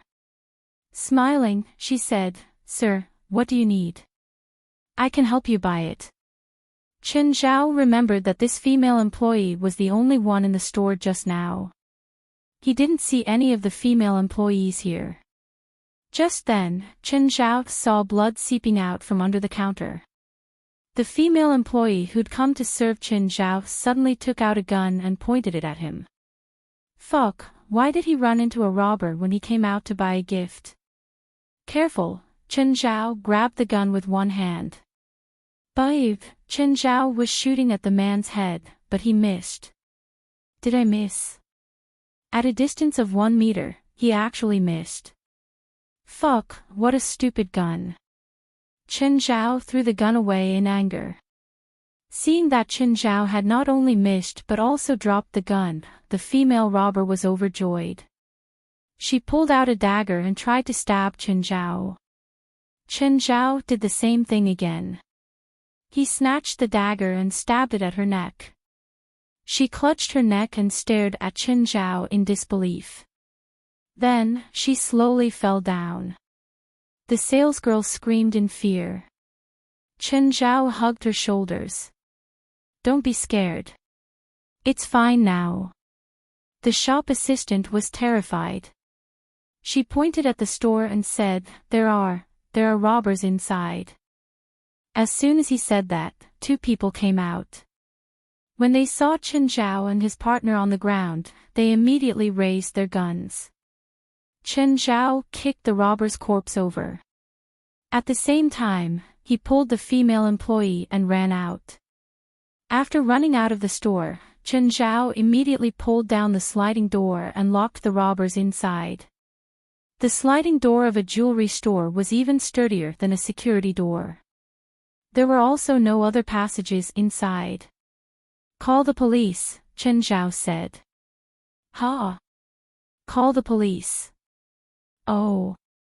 The female employee was still in shock, but she suppressed her uneasiness. The robbers inside wanted to open the door, but Chen Zhao's foot pressed down on the sliding door. They couldn't open it. The robbers fired a few shots at the door, but it was unscathed. A large group of police came. Qin Zhao and the female employee cooperated with the police and answered a few questions. At the same time, they told them about the situation inside. There had been 5 robbers inside, but Qin Zhao had killed one. The remaining 4 had relatively high firepower. Of course, they didn't even have a hostage in such an encirclement. It was impossible for the robbers to break out even if they wanted to. Then, the robbers were captured. They didn't resist at all. They just surrendered. This was normal. The robbers had high firepower, but they couldn't handle the police's numbers. They also used heavy firepower to suppress them. This guy's really strong. A few police officers gathered together and watched the surveillance video. He killed the robbers with one hand while carrying a child. That's China Kung Fu, right? His shooting skills are a bit bad. He can't even hit at such a close distance. These robbers aren't normal people. They've been bodyguards and mercenaries before. They're all extremely vicious. Just then, Qin Zhao and the female employee walked out of the lounge. After the two were questioned, Qin Zhao told them the whole story. He had the female employee's testimony and the surveillance video. Plus, Qin Zhao's job and identity as a university professor allowed him to receive respect wherever he went. Thus, he was treated quite well in the police station. He was treated like a hero. After all, he'd only used one hand to stop this vicious crime. "Sir, thank you for saving me." The female employee looked at Qin Zhao lovingly. "You're welcome. I just happened to help." Qin Zhao smiled. Jerlin was still holding the milk bottle. He'd gotten it from the female employee. "Can I treat you to a meal?" Chen, are you okay?" Just then, Alex walked in and interrupted his conversation with the female employee. The female employee thought that Alex was Qin Zhao's girlfriend. She secretly gave Qin Zhao a note. "Call me when you're free. Bye." "Chen, what's the situation now?" "Nothing. I just ran into robbers," Qin Zhao said casually. "If you participate in any dangerous things next time, can you not bring Jerlin? I know you're strong, but Jerlin can't protect herself at all." Alex looked at Qin Zhao angrily. "I didn't want to participate," Qin Zhao argued. "Trouble came to me. I think I should take care of Jerlin." Alex brought up the past again. "That's impossible. If you want, go have your own baby. Don't steal my daughter. Do you have to make it hard for me? You know I can't have a baby." "Not really," Qin Zhao said, shrugging. "You can do a test tube." Alex's face darkened. She gritted her teeth and glared at Qin Zhao.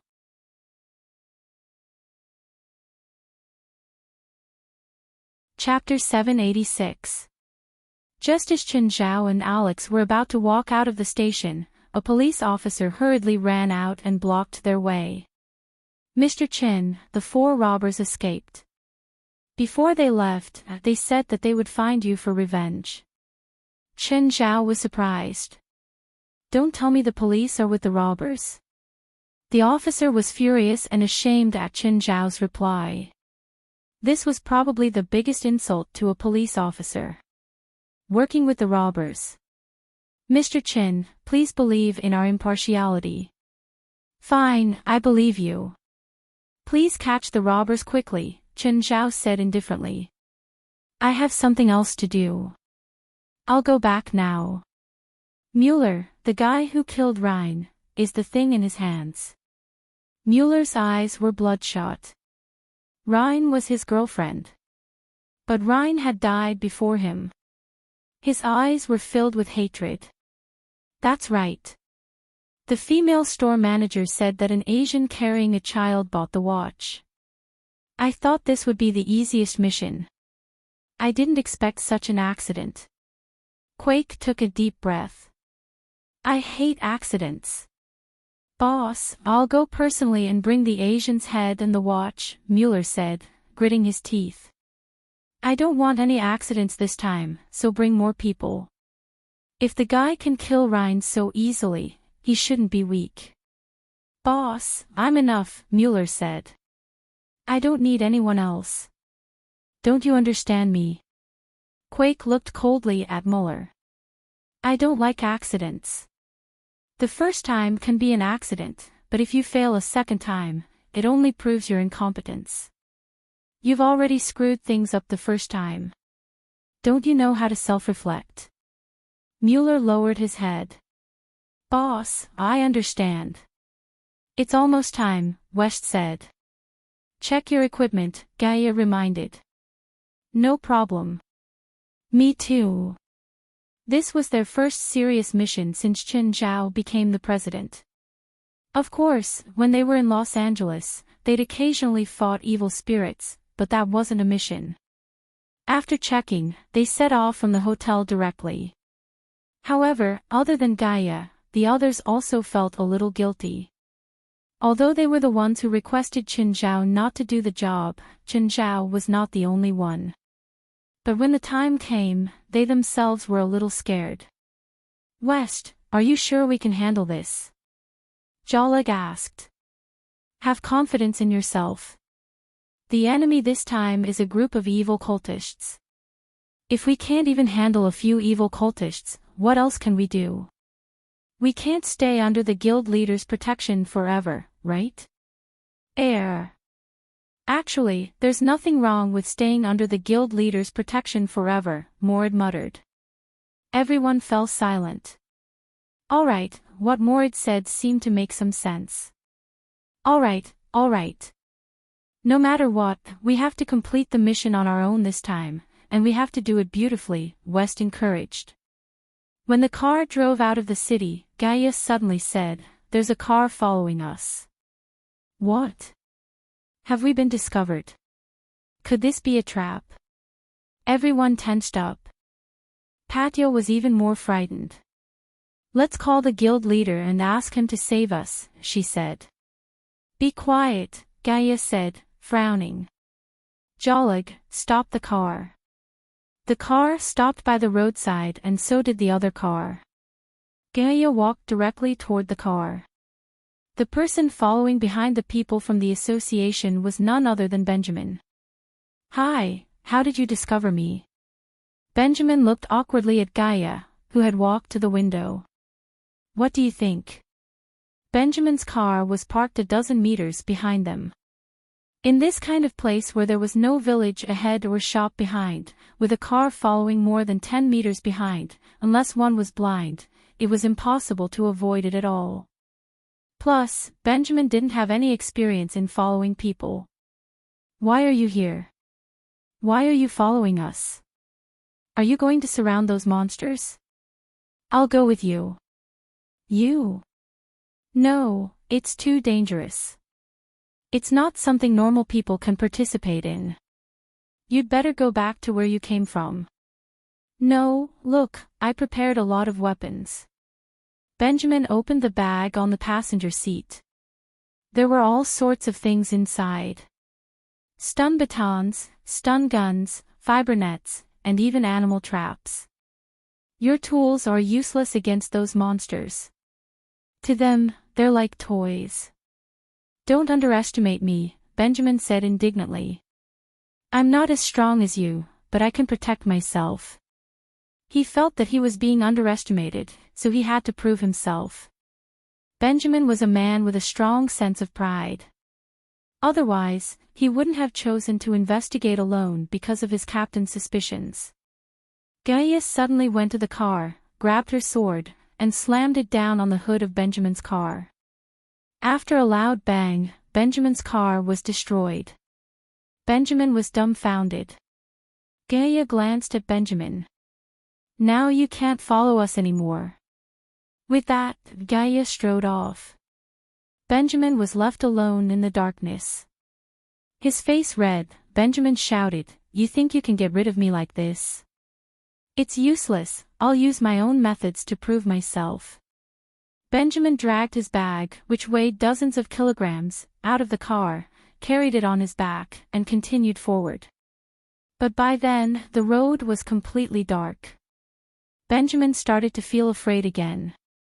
After walking for a while, Benjamin was physically and mentally exhausted. Suddenly, there was a rustling sound around him, and Benjamin's scalp went numb. Benjamin ran as fast as he could, and a black shadow chased after him in the darkness. Although he couldn't see clearly, Benjamin could roughly make out the outline in the darkness. It was the same kind of lizard monster he had encountered before. As Benjamin ran, he took out his gun, turned around, and shot at the lizard monster that was chasing after him. Bang, bang, the lizard monster instantly disappeared behind him, and Benjamin's shot missed. The lizard monster was too fast, and it had the cover of the night. Suddenly, Benjamin felt a gust of cold wind behind him. When Benjamin turned around, he saw the lizard monster raising its claws and slamming them down on his head. Benjamin instinctively raised his gun and fired 2 more shots. This time, the lizard monster didn't even bother to dodge. "I'm dead this time." Benjamin had already lost all hope.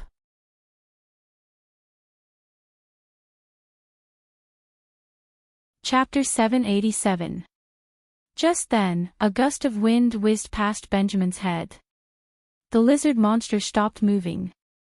Benjamin looked at the lizard monster nervously. Just then, the lizard monster's arm suddenly broke into pieces and fell to the ground. Then its shoulder slid down to the ground.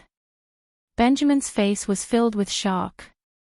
When he looked up again, Gaia had unknowingly appeared behind the lizard monster. Gaia looked down at Benjamin. "What do you think? Do you still want to follow me?" Benjamin gulped. "How about, you send me back?" Gaia sneered, "You wish." With that, Gaia swaggered off. "Wait for me.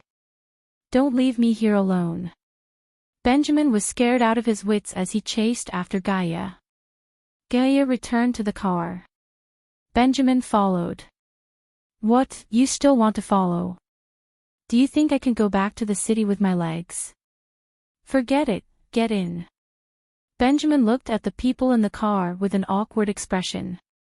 "Hi, everyone." Everyone looked at Benjamin. "Gaia, are you sure it's okay to bring him along?" West asked. "I have some equipment. Maybe you guys can use it." Benjamin opened his backpack generously. "This is a military stun baton. It has 2 million volts and an instant output of 30,000 volts. Even a tiger can be electrocuted." Jolig took out a similar stun baton. 10 million volts and an instant pulse of 100,000 volts. Benjamin's face flushed. He was about to take out the stun gun. Jolig took out another stun gun. A short-distance stun pulse gun. There's no ejection device. It attacks with electric arcs and an instant output of 100,000 volts. Benjamin was speechless. Many of the equipment he'd brought weren't available on the market. Some of them were bought from the internet, and some were modified by him. He'd thought that he could at least fight the monsters with these weapons. But compared to Jolig's weapons, his were like children's toys. "Put this on." Gaia tossed a bulletproof vest to Benjamin. "I have a bulletproof vest." "This isn't a normal bulletproof vest," Gaia said. "I'm afraid that bulletproof vest of yours can't even block a single hit from those monsters." The car slowly stopped outside the church. Even under the night sky, the dilapidated church could still be seen. Flames could be vaguely seen in the church, and the air was filled with a trace of strangeness. Everyone got out of the car and looked at each other. The oppressive feeling that the church gave them made them feel as if their chests were blocked, and it was difficult for them to speak. "Let's go in." Gaia's expression was solemn. West made up his mind and said to Benjamin behind him, "Follow behind." Everyone pushed open the church's door and saw a few dozen black-robed men standing in front of a magic array in the center of the church. In the name of the supernatural organization, I'm giving you an ultimatum. Surrender immediately, West announced loudly. All the black-robed men turned to look at the people from the association. Being stared at by so many pairs of eyes made them feel a little creeped out. The pairs of eyes hidden under the black robes were all emitting a strange light. Wah! With a cry, the black-robed man in the center of the magic array raised a naked baby high in the air. The black-robed man was still chanting a magic prayer. Put the baby down. Gaia yelled. The black-robed man slammed the baby onto the ground. Then, there was no more sound. Everyone's heart felt like it had been yanked hard. It was an indescribable pain and an erupting fury like a volcano. Just then, another cultist handed a child to the black-robed man in the center. Gaia finally couldn't hold it in anymore. Stop! Waving her burning sword, Gaia rushed to the center like a wild beast. But at that moment, the black-robed cultists tore off their clothes. They revealed the appearance of lizards and made lizard-like noises. Kill all of you monsters.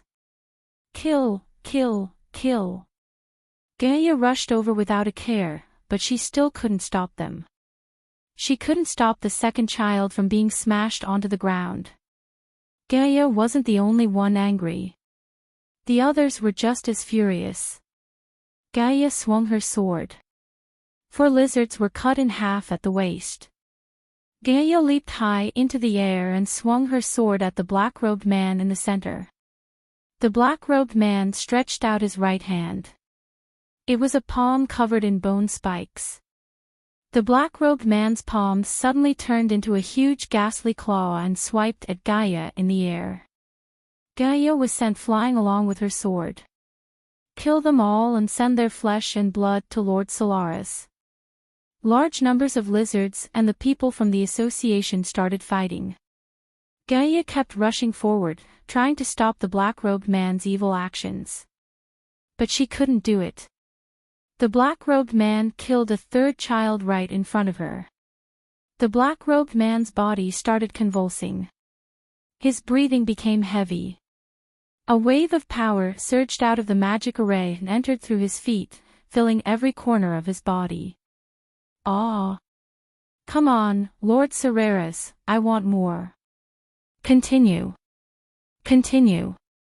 Just a little more, give me a little more, I can take it. Benjamin wanted to help, but he realized that the battlefield didn't allow him to. West was also standing with him. Sir, aren't you going to help them? I'm their brains. I'm commanding them. But I don't think you've commanded them before. As their commander, I have to protect myself first, West said matter-of-factly. Just then, a lizard monster charged over. But when it reached West, its movement seemed to have slowed down by 10 times. West shoved the stun baton into the lizard monster's mouth.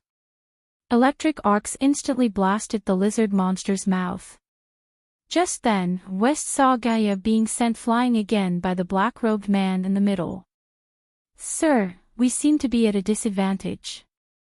Miss Gaia doesn't seem to be able to defeat the man in the middle, Benjamin said worriedly. We're doomed. West's face was full of bitterness. Are we going to die? Benjamin's face was full of fear. West looked at the battlefield and hesitated for a moment. What a headache. Benjamin watched as West picked up his phone and put it down again and again. He seemed to be in a dilemma. Mr. West, what are you doing? Is this phone some secret weapon?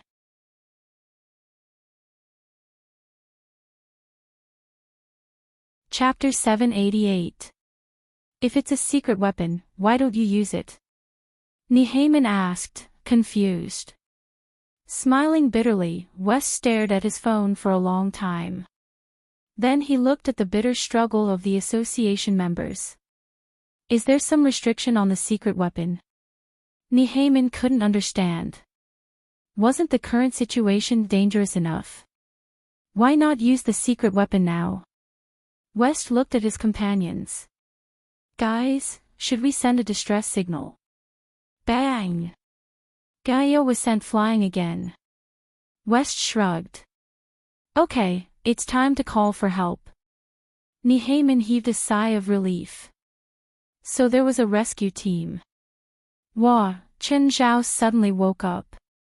He'd forgotten to set his phone to vibrate. He hurriedly picked up Jerlin. At the same time, he picked up the phone in annoyance. Hey, why? Are you done? No, West answered awkwardly. No. Why are you calling me when the problem isn't solved? Do you know you've woken up my daughter? Do you know how much effort I had to put her to sleep? You know she's going to torture me again in the next 2 hours.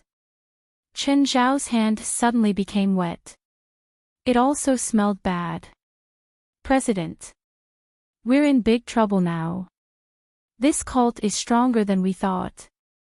Even Gaia can't beat their boss. Okay, send me the location. I'll go after changing Jerlin's diaper, Chen Zhao said, annoyed. President, Jerlin seems hungry again. I'll make her another bottle of milk powder. Chen Zhao quickly changed Jerlin's diaper and made the milk powder. Then he carried Jerlin out of the guest room. Just then, the door next door opened. Alex walked out of the room. Chen Zhao was stunned. Why are you here? Why can't I be here? This is a hotel. Okay, how did you know I was going out? I heard Jerlin crying and the sound of you opening the door. Is the soundproofing of this hotel that bad? Chen Zhao asked, confused.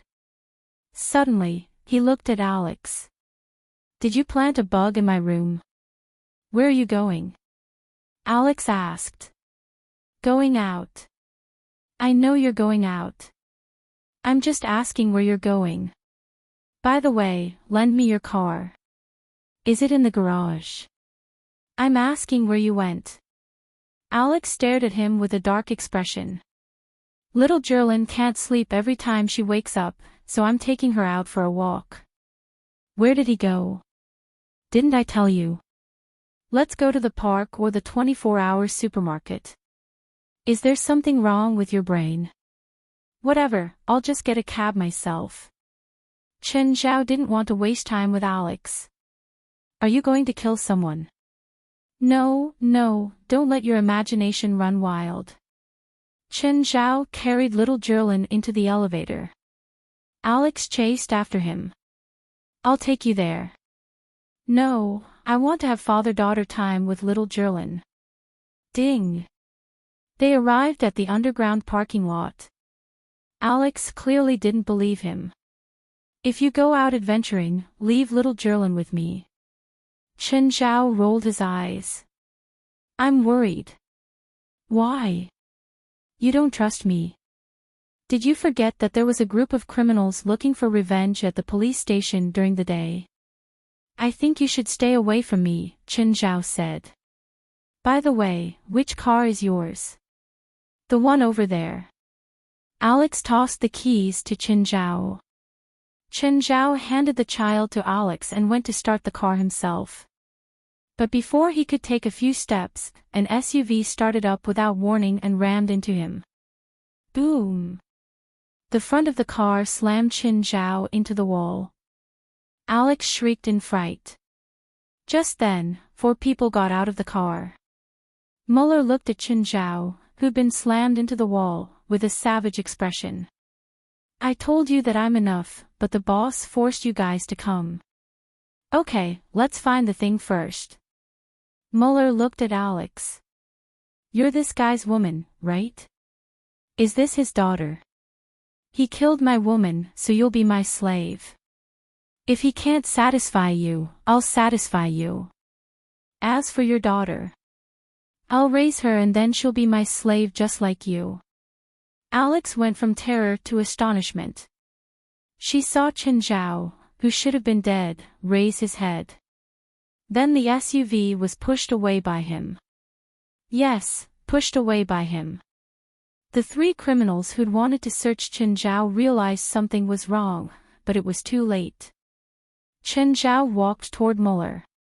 Sensing danger, Muller turned his head abruptly. But Chen Zhao wasn't behind him. Muller saw the three corpses on the ground. Chen Zhao, who should have been pressed against the wall, was nowhere to be seen. Alex stared at Chen Zhao in disbelief. Chen Zhao had been right under her nose the whole time. Muller turned his head nervously and saw Chen Zhao's murderous gaze. What did you just say? Can I trouble you to say it again? Muller raised his gun, but the next moment, Chen Zhao bent his wrist that was holding the gun. Enduring the pain, Muller raised his leg to kick Chen Zhao. Chen Zhao grabbed Muller's leg with one hand and pulled hard. Muller let out a heart-wrenching scream. His leg was torn off. Chen Zhao raised his leg and crushed Muller's other leg. Muller clawed the ground with both hands. He wanted to escape. But now, he could only crawl with both hands. Chen Zhao looked around. There were no cameras. A smile appeared on Chen Zhao's face. Chen Zhao climbed into the criminal's car and ran over Muller on the ground. Then he came back and ran over again. It was Alex's first time seeing Chen Zhao's savage side. She was so frightened that she was trembling all over.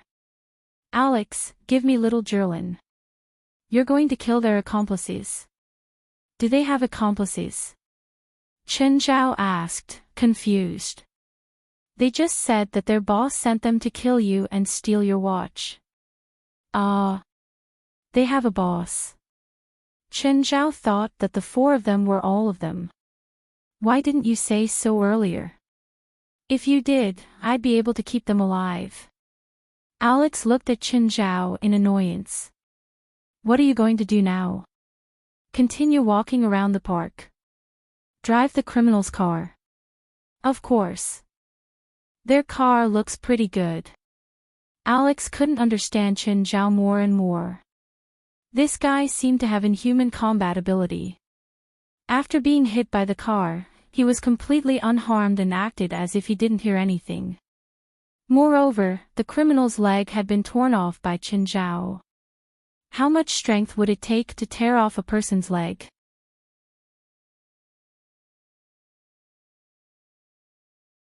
Chapter 789. I want to go too. You can't go. Chen Zhao rejected Alex's request. Why can't I go? Aren't you going to the park? I'm going to dump the body in the wilderness, Chen Zhao said. So you definitely don't want to be an accomplice. Alex fell silent. Indeed, she and Chen Zhao were from two different worlds. From the first day she met Chen Zhao, he seemed to be accompanied by trouble. Then the next day, Chen Zhao killed people right in front of her. Must you bring little Jerlin with you? I have a disease. What do you mean? I get restless and violent when I don't see my daughter. Just then, West called again. President, when are you coming? Oh, I'm already downstairs. Wait for another 20 minutes. President. We're about to die. If you don't come soon. West hung up the phone. All the lizard monsters had been killed. Only the cult leader in the middle couldn't be killed no matter how hard they attacked. The black-robed man kept laughing strangely. It's useless. It's useless. All your efforts are in vain. Flames of anger filled Gaia's body.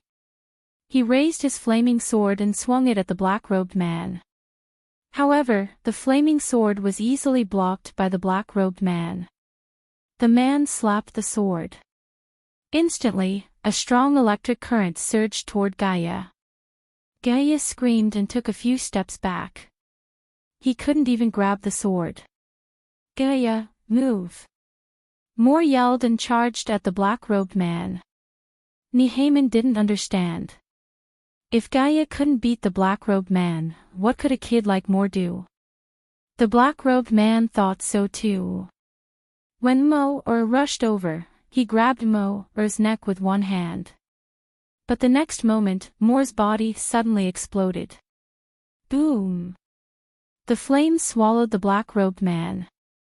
Everyone was overjoyed. Did it work? The flames gradually dissipated, but the black-robed man was still standing there. The robe on his body had already been burned, revealing his true appearance. Right now, many mouths opened on the black-robed man's body. At the same time, there were irregular bone spikes of different sizes. Everyone covered their mouths with their hands, but their eyes were bursting with endless anger. Idiot! The black-robed man's arm suddenly extended, and his entire arm was covered with bone spurs. It swept through the church like a meat grinder. Gaia raised his great sword and forcefully blocked the black-robed man's attack. Moore took out a handful of seeds from his bosom. The moment these seeds were scattered, they turned into vines that covered the black-robed man's arm and tied it up. Jolanash also cast a spell at this time, and a hailstorm condensed above the black-robed man's head. The next moment, the hailstones came crashing down. Hailstones the size of fists smashed into the black-robed man's body. Then, Giselle controlled the spinning ball and shot it at the black-robed man. Benjamin also went up to help, shooting the black-robed man with a stun gun. Enough, you mortals. You have no idea what kind of great existence you are facing. The black-robed man roared. At this time, a black blade suddenly appeared in his other hand. Die! The black-robed man stabbed his sword into the ground. The ground quickly cracked, and black palms of different sizes seeped out from the ground, grabbing everyone. A pair of huge bone spurs appeared on the black-robed man's back, and a thick tail grew from his back. The magic formation beneath the black-robed man's feet continuously provided him with magic. But at the same time, this magic was also seeping into the black-robed man's body. This power was eroding the black-robed man's willpower. The black-robed man's face twisted. He was trying his best to resist this power. Lord Serreras. Please give me some more time. Lord Serreras. Please don't devour your most loyal servant. I can do more for you. The black-robed man's power increased again, and everyone was in unbearable pain from the black palms.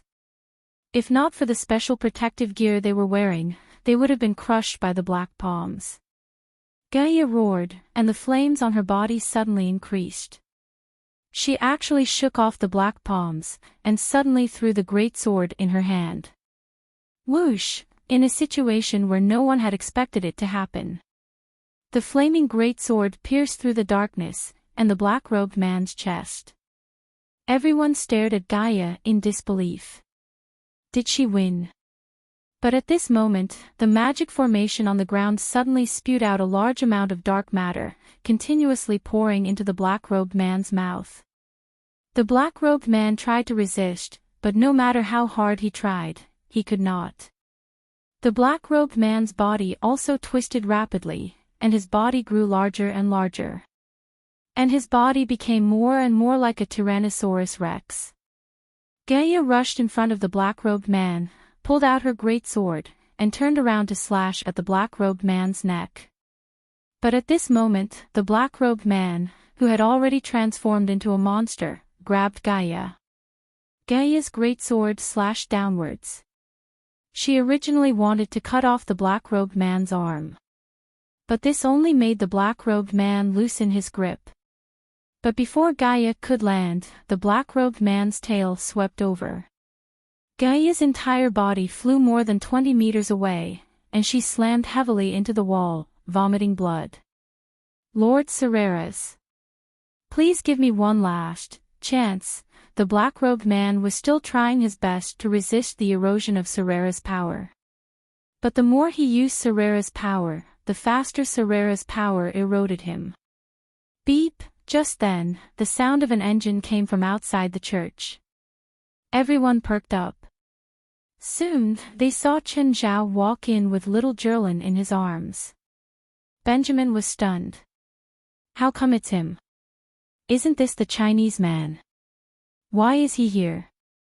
Then, the black-robed man's arm suddenly extended, grabbing at Chen Zhao. More accurately, it was grabbing at little Jerlin in Chen Zhao's arms. The bronze sword appeared instantly. With a whoosh, the black-robed man's hand was cut off. Benjamin gaped at Chen Zhao in shock. Gaia's power was so great that she couldn't even cut off the hand with her great sword. But Chen Zhao had actually cut it off with one strike. His sword was clearly much smaller than Gaia's. But the black-robed man's hand did not stop because of this. Dark matter quickly seeped out from the cut on his wrist and turned into a hand. The dark power eroded the black-robed man's consciousness again. Just then, his pupils rolled up and turned black. The human world. It's such a familiar smell that I miss. You won't miss it very soon. Chen Zhao looked at Cereras.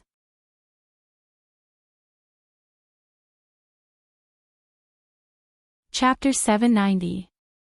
Perhaps I've been sealed for too long, to the point that humans have forgotten the fear I bring. Cereras stretched his body. He'd been freed from the seal, but he didn't enter the human world with his own body. He was still residing in the black-robed man's body. I'm Satan's guard. Pfft. Chen Zhao couldn't help but laugh. You? Satan's guard. Chen Zhao didn't know Satan, but he had some understanding of the levels of hell. Cereras was now in his demon form. He wasn't a regular demon either. He was a low-level demon. He was on the same level as Raymond and Beelzebub. However, as the highest ruler of hell, how could Satan have such a low-level demon as his guard? Even Sophie and Beelzebub's guards that Chen Zhao knew were of a higher level. Cerelas could feel Chen Zhao's disdainful and mocking gaze. Cerelas felt that his pride had been hurt. Human, you must show me enough respect. What if I don't? Cereras suddenly opened his mouth and spat out a large amount of dark matter at Chen Zhao. The dark matter wasn't the dark serum. Chen Zhao didn't know what it was either. However, Chen Zhao didn't plan on coming into contact with it. Chen Zhao's dark serum rose too, forming a black wall. The dark matter that Cereras spat out couldn't do anything to the dark serum. Seeing this, Cereras stopped spitting out the dark serum. Someone come over and help me carry my daughter. West immediately came over. In the end, Chen Zhao said in disdain, don't touch my daughter when you're old and ugly. Patya, you have the biggest boobs. Jolinash and Giselle looked down at their chests subconsciously. The friendship between the three sisters in the supernatural organization was instantly cracked. Cereras looked at Chen Zhao. He could vaguely feel that Chen Zhao was different from the people who'd attacked him earlier. Come, Satan's guard. Show me what you're made of. Feeling the heavy disdain, Cereras was even more furious. He charged at Chen Zhao. Chen Zhao stretched out his arms and grabbed Cereras's. The two of them wrestled. Cereras had thought that he was invincible in the human world, but he was wrong. However, he was wrong. He realized that the human in front of him was stronger than him. And it wasn't just a little bit stronger. He didn't know what level his power was right now, because there was no way to measure it. Therila's arms started to bend. Chen Zhao's strength was released. Benjamin looked at Chen Zhao in shock. Just how powerful was this Chinese? Even that monster was no match for him. Chen Zhao's expression was relaxed. Is that all you can do? He didn't even open the eye of power and the mouth of gluttony. Cereras suddenly turned around and swept his tail at Chen Zhao. Bang! Chen Zhao was swept by the tail and moved a few steps to the left. You're playing dirty, right? Chen Zhao pinched his neck. Human, do you think this is a duel? Serrera sneered. If you want to play dirty, I'm your ancestor. Chen Zhao suddenly threw a punch. Solaras had felt Chen Zhao's power before, so he obviously didn't want to take it head-on. But at this moment, a car suddenly appeared above Cerilas's head. Bang! Cerilas was dumbfounded by the crash. Then, Chen Zhao followed up with a punch.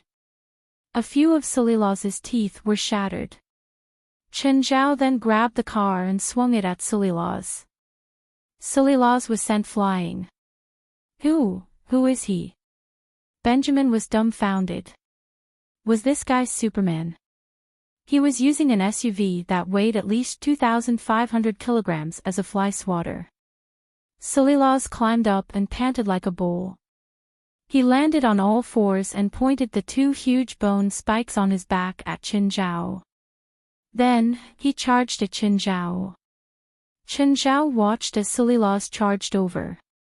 The eye of power and the mouth of gluttony opened on his right arm. The dark serum was attached to his right arm and he clenched his fist. His right fist made the sound of bones colliding. The moment Cerilas charged over, Chen Zhao raised his fist.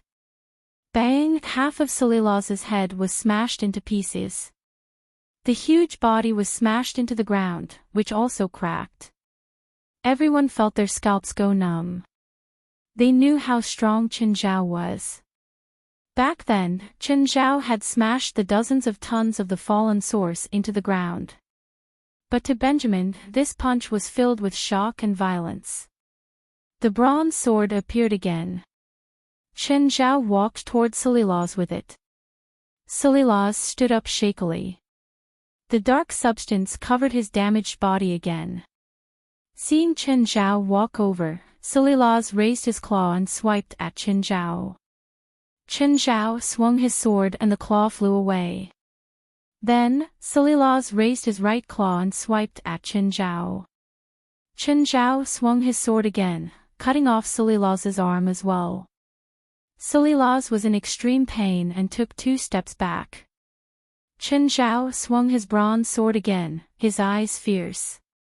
You sent people to capture my daughter, right? Wait.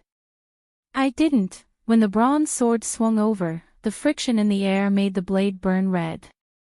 The sword slashed across Cerilas's stomach. Cerilas's organs flowed out, but it still wasn't enough to kill him. Chen Zhao didn't plan on killing Cerilas immediately. Chen Zhao swung his sword again and another piece of Cerilas's flesh flew away. Do you know that because of you, my daughter was woken up?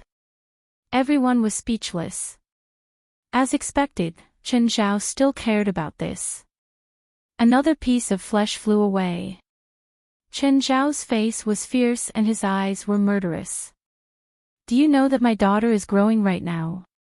Anyone who disturbs my daughter's sleep deserves to die. Chen Zhao stabbed his sword into Cerilas's body, pinning him to the ground. Chen Zhao himself was on top of Cerilas's body. Stop. What are you doing? Chen Zhao grinned at Cerilas. Pull out his tendons and skin him. Chen Zhao reached out and grabbed Cerilas's flesh and pulled hard. Everyone heard the sound of flesh tearing and Cerilas's pained cries. Who asked you to capture my daughter? Who asked you to disturb my daughter? The flesh on Cerilas's body was torn off piece by piece. Everyone's hair stood on end. They knew that Chen Zhao had always been brutal in battle. But this was the first time they'd seen Chen Zhao so cruel. West, Giselle said. The call just now was from you. It has nothing to do with me. It has nothing to do with me, Moore said. I never asked you to call the president. All of them wanted to draw a clear line between themselves and West. Looking at Cerilas being tortured by Chen Zhao, West couldn't help but shiver.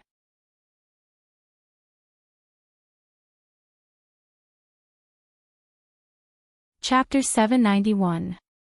The blood, flesh, and bones behind him were like a mountain. Everyone shuddered, especially Benjamin. This was especially true for Benjamin. He initially thought that Sorella's was brutal enough. But now, it seemed that Sorella's wasn't as brutal as this Chinese. He was a butcher. Sorella's was like a lamb waiting to be slaughtered. Wah! Jerlin started crying again. Chen Zhao looked back. Patio was so scared that she hurriedly coaxed Jerlin. This was too scary. What if the president thought that he'd woken Jerlin up? Patio was about to cry. Chen Zhao turned to look at Sorella's on the ground. It's all your fault. My daughter is crying. Die, die. The dark serum poured into Sorella's bloody body. Sorella started struggling. The dark serum found Sorella's demon core and took it away. Finally, Sorella breathed his last. Chen Zhao chopped off Sorella's head and dragged it back to the crowd. Everyone was so scared that they took 2 steps back. Although Solaris only had his head left, his face made people shudder in fear. Sorella's had died too tragically. He'd been tortured to death by Chen Zhao. West, can we bring this back? Ha! I want to hang it in my office. I'll think of a way, West said reluctantly. Also, you guys can't even deal with this trash. You need more real combat experience. Everyone was speechless. Apart from you, no one else could beat this monster no matter how hard they trained, right? But they didn't dare to say the truth. President, your daughter. Patya felt that Jerlin was a hot potato now. If Jerlin cried, the president would probably kill her. Hold me for a while longer. Look at me. I'm covered in blood. It's not convenient. Chen Zhao looked at Benjamin. What's wrong with him? Benjamin was scared of Chen Zhao. After all, he'd seen Chen Zhao's most terrifying side. He got lost, Gaia said calmly. Kill him. Benjamin was so scared that he peed his pants. Ha! Just kidding. Look, we're all good people. We're on the side of justice. Chen Zhao patted Benjamin's shoulder. Hee. Benjamin's smile was forced. He believed that they were partners of justice. But Chen Zhao seemed like an evil villain no matter how he looked at it. By the way, I remember you said that you wanted to protect me and my daughter, right? Benjamin's face immediately turned red. Protect your daughter. With a daughter con like you around, what kind of monster would dare to harm your daughter? Suddenly, Chen Zhao turned around and looked at a shadowy corner of the church. Do you want to come out yourself, or do you want me to pull you out? There was an old man hiding in the corner of the church. When he heard Chen Zhao's words, he jumped in fright. Don't kill me, don't kill me. I have nothing to do with Satanism. This old man was wearing the black robe of the evil sect. Everyone found it hard to believe that this old man had nothing to do with the evil sect. Bruce was so scared that he almost peed his pants. He had seen the entire battle. This man was too terrifying. The demon from hell had been cut into pieces by this man. Speak. Be honest and I'll give you a quick death. I really have nothing to do with Satanism. I'm the priest of this church, Bruce said, wiping his tears. Bruce wiped his tears and said, after the leader of the Satanist cult occupied this place, he forced me to become a member of the Satanist cult. I have always pretended to be obedient. I am different from those brainwashed believers. I have always believed in God. Then how did you fool them? Chen Zhao didn't believe that the evil sect didn't have any methods to control people. The leader of Satanism will use the demon's blood to control and demonize believers, including me, Bruce said. But I've been using holy water to purify myself, so I haven't fallen or been demonized. Come here. Let me smell your scent. Chen Zhao crooked his finger. Bruce's legs trembled in fear. He knew how terrifying this man was. He was scarier than a demon. As the priest of this church, Bruce was actually the guardian of the seal. In the church's documents, there was a record of this demon called Salaraz. It also recorded Salaraz's various crimes and unparalleled power. But now, Salaraz's head was in Chen Zhao's hand. The demon, who'd always been known for his cruelty and evil, had been tortured to death. Bruce now saw Chen Zhao as the scariest human in the world. If someone said that Chen Zhao was Satan now, he wouldn't doubt it at all. I told you to come here. Don't you understand? Bruce could only walk to Chen Zhao. He was really afraid that Chen Zhao would slap him to death. Chen Zhao grabbed Bruce's arm and cut it. Then he dipped his finger in the blood. Yes, he's a pure human, Chen Zhao said after confirming it. Since you've been in the cult for so long, have you never thought about escaping? Or sending a message? So many children have been killed. Don't you care at all? Gaia looked at Bruce coldly. I want to, Bruce said bitterly, but those lizard monsters have already remembered my scent. I can't escape at all. Plus, there's no communication device here. How can I send a message? Humph. Useless.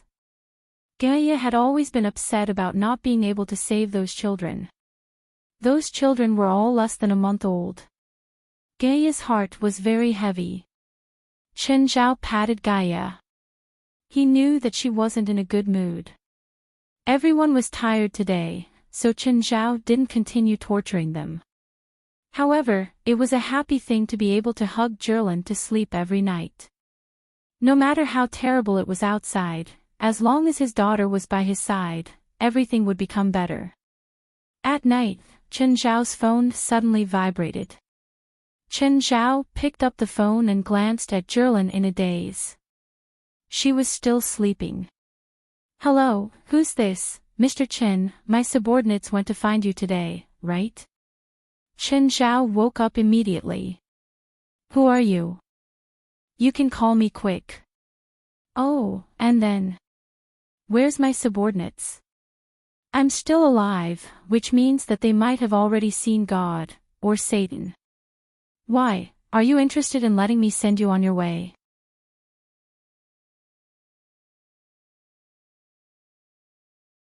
Chapter 792. So troublesome. Why can't I just spend a day with my daughter? What a headache. Oh, you have a daughter. Ha. You have to be careful. She's so young.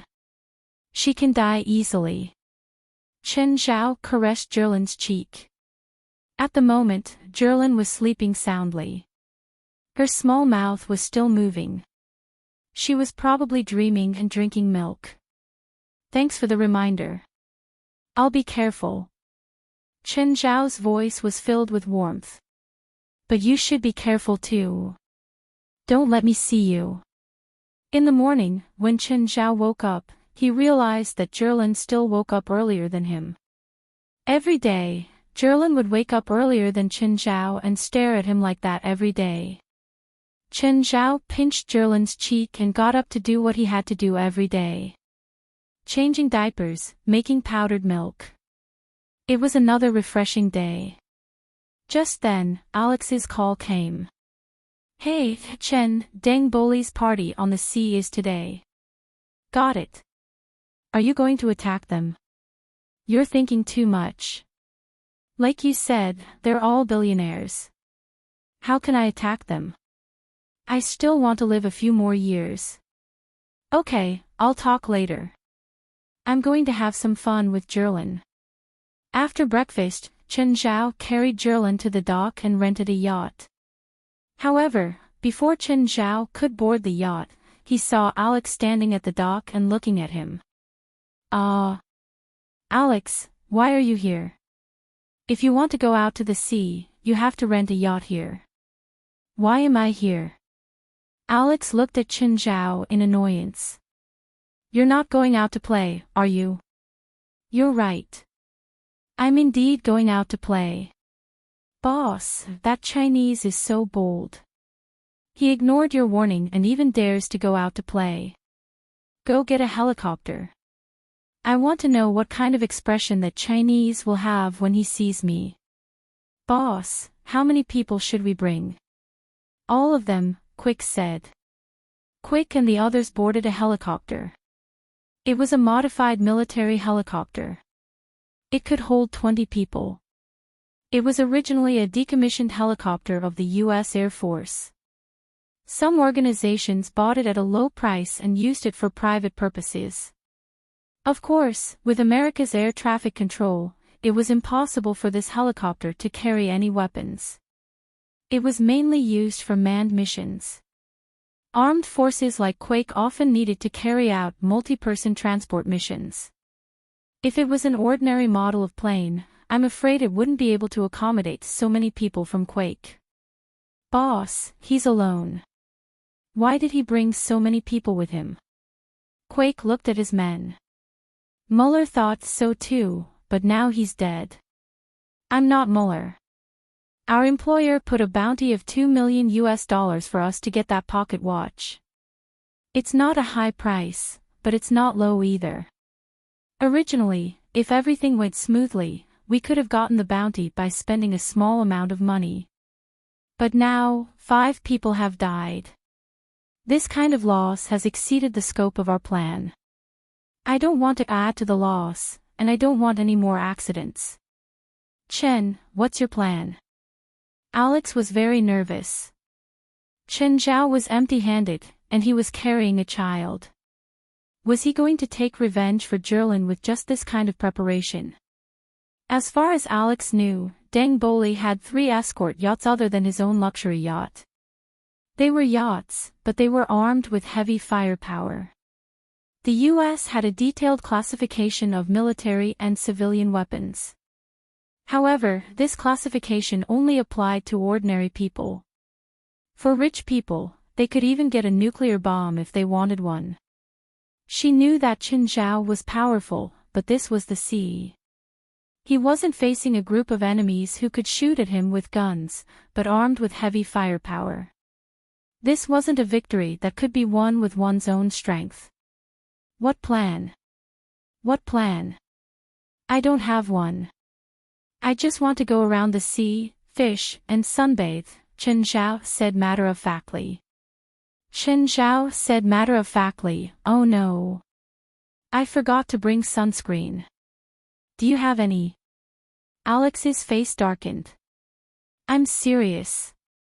Don't play dumb with me. I'm serious too. Look at my sincere expression.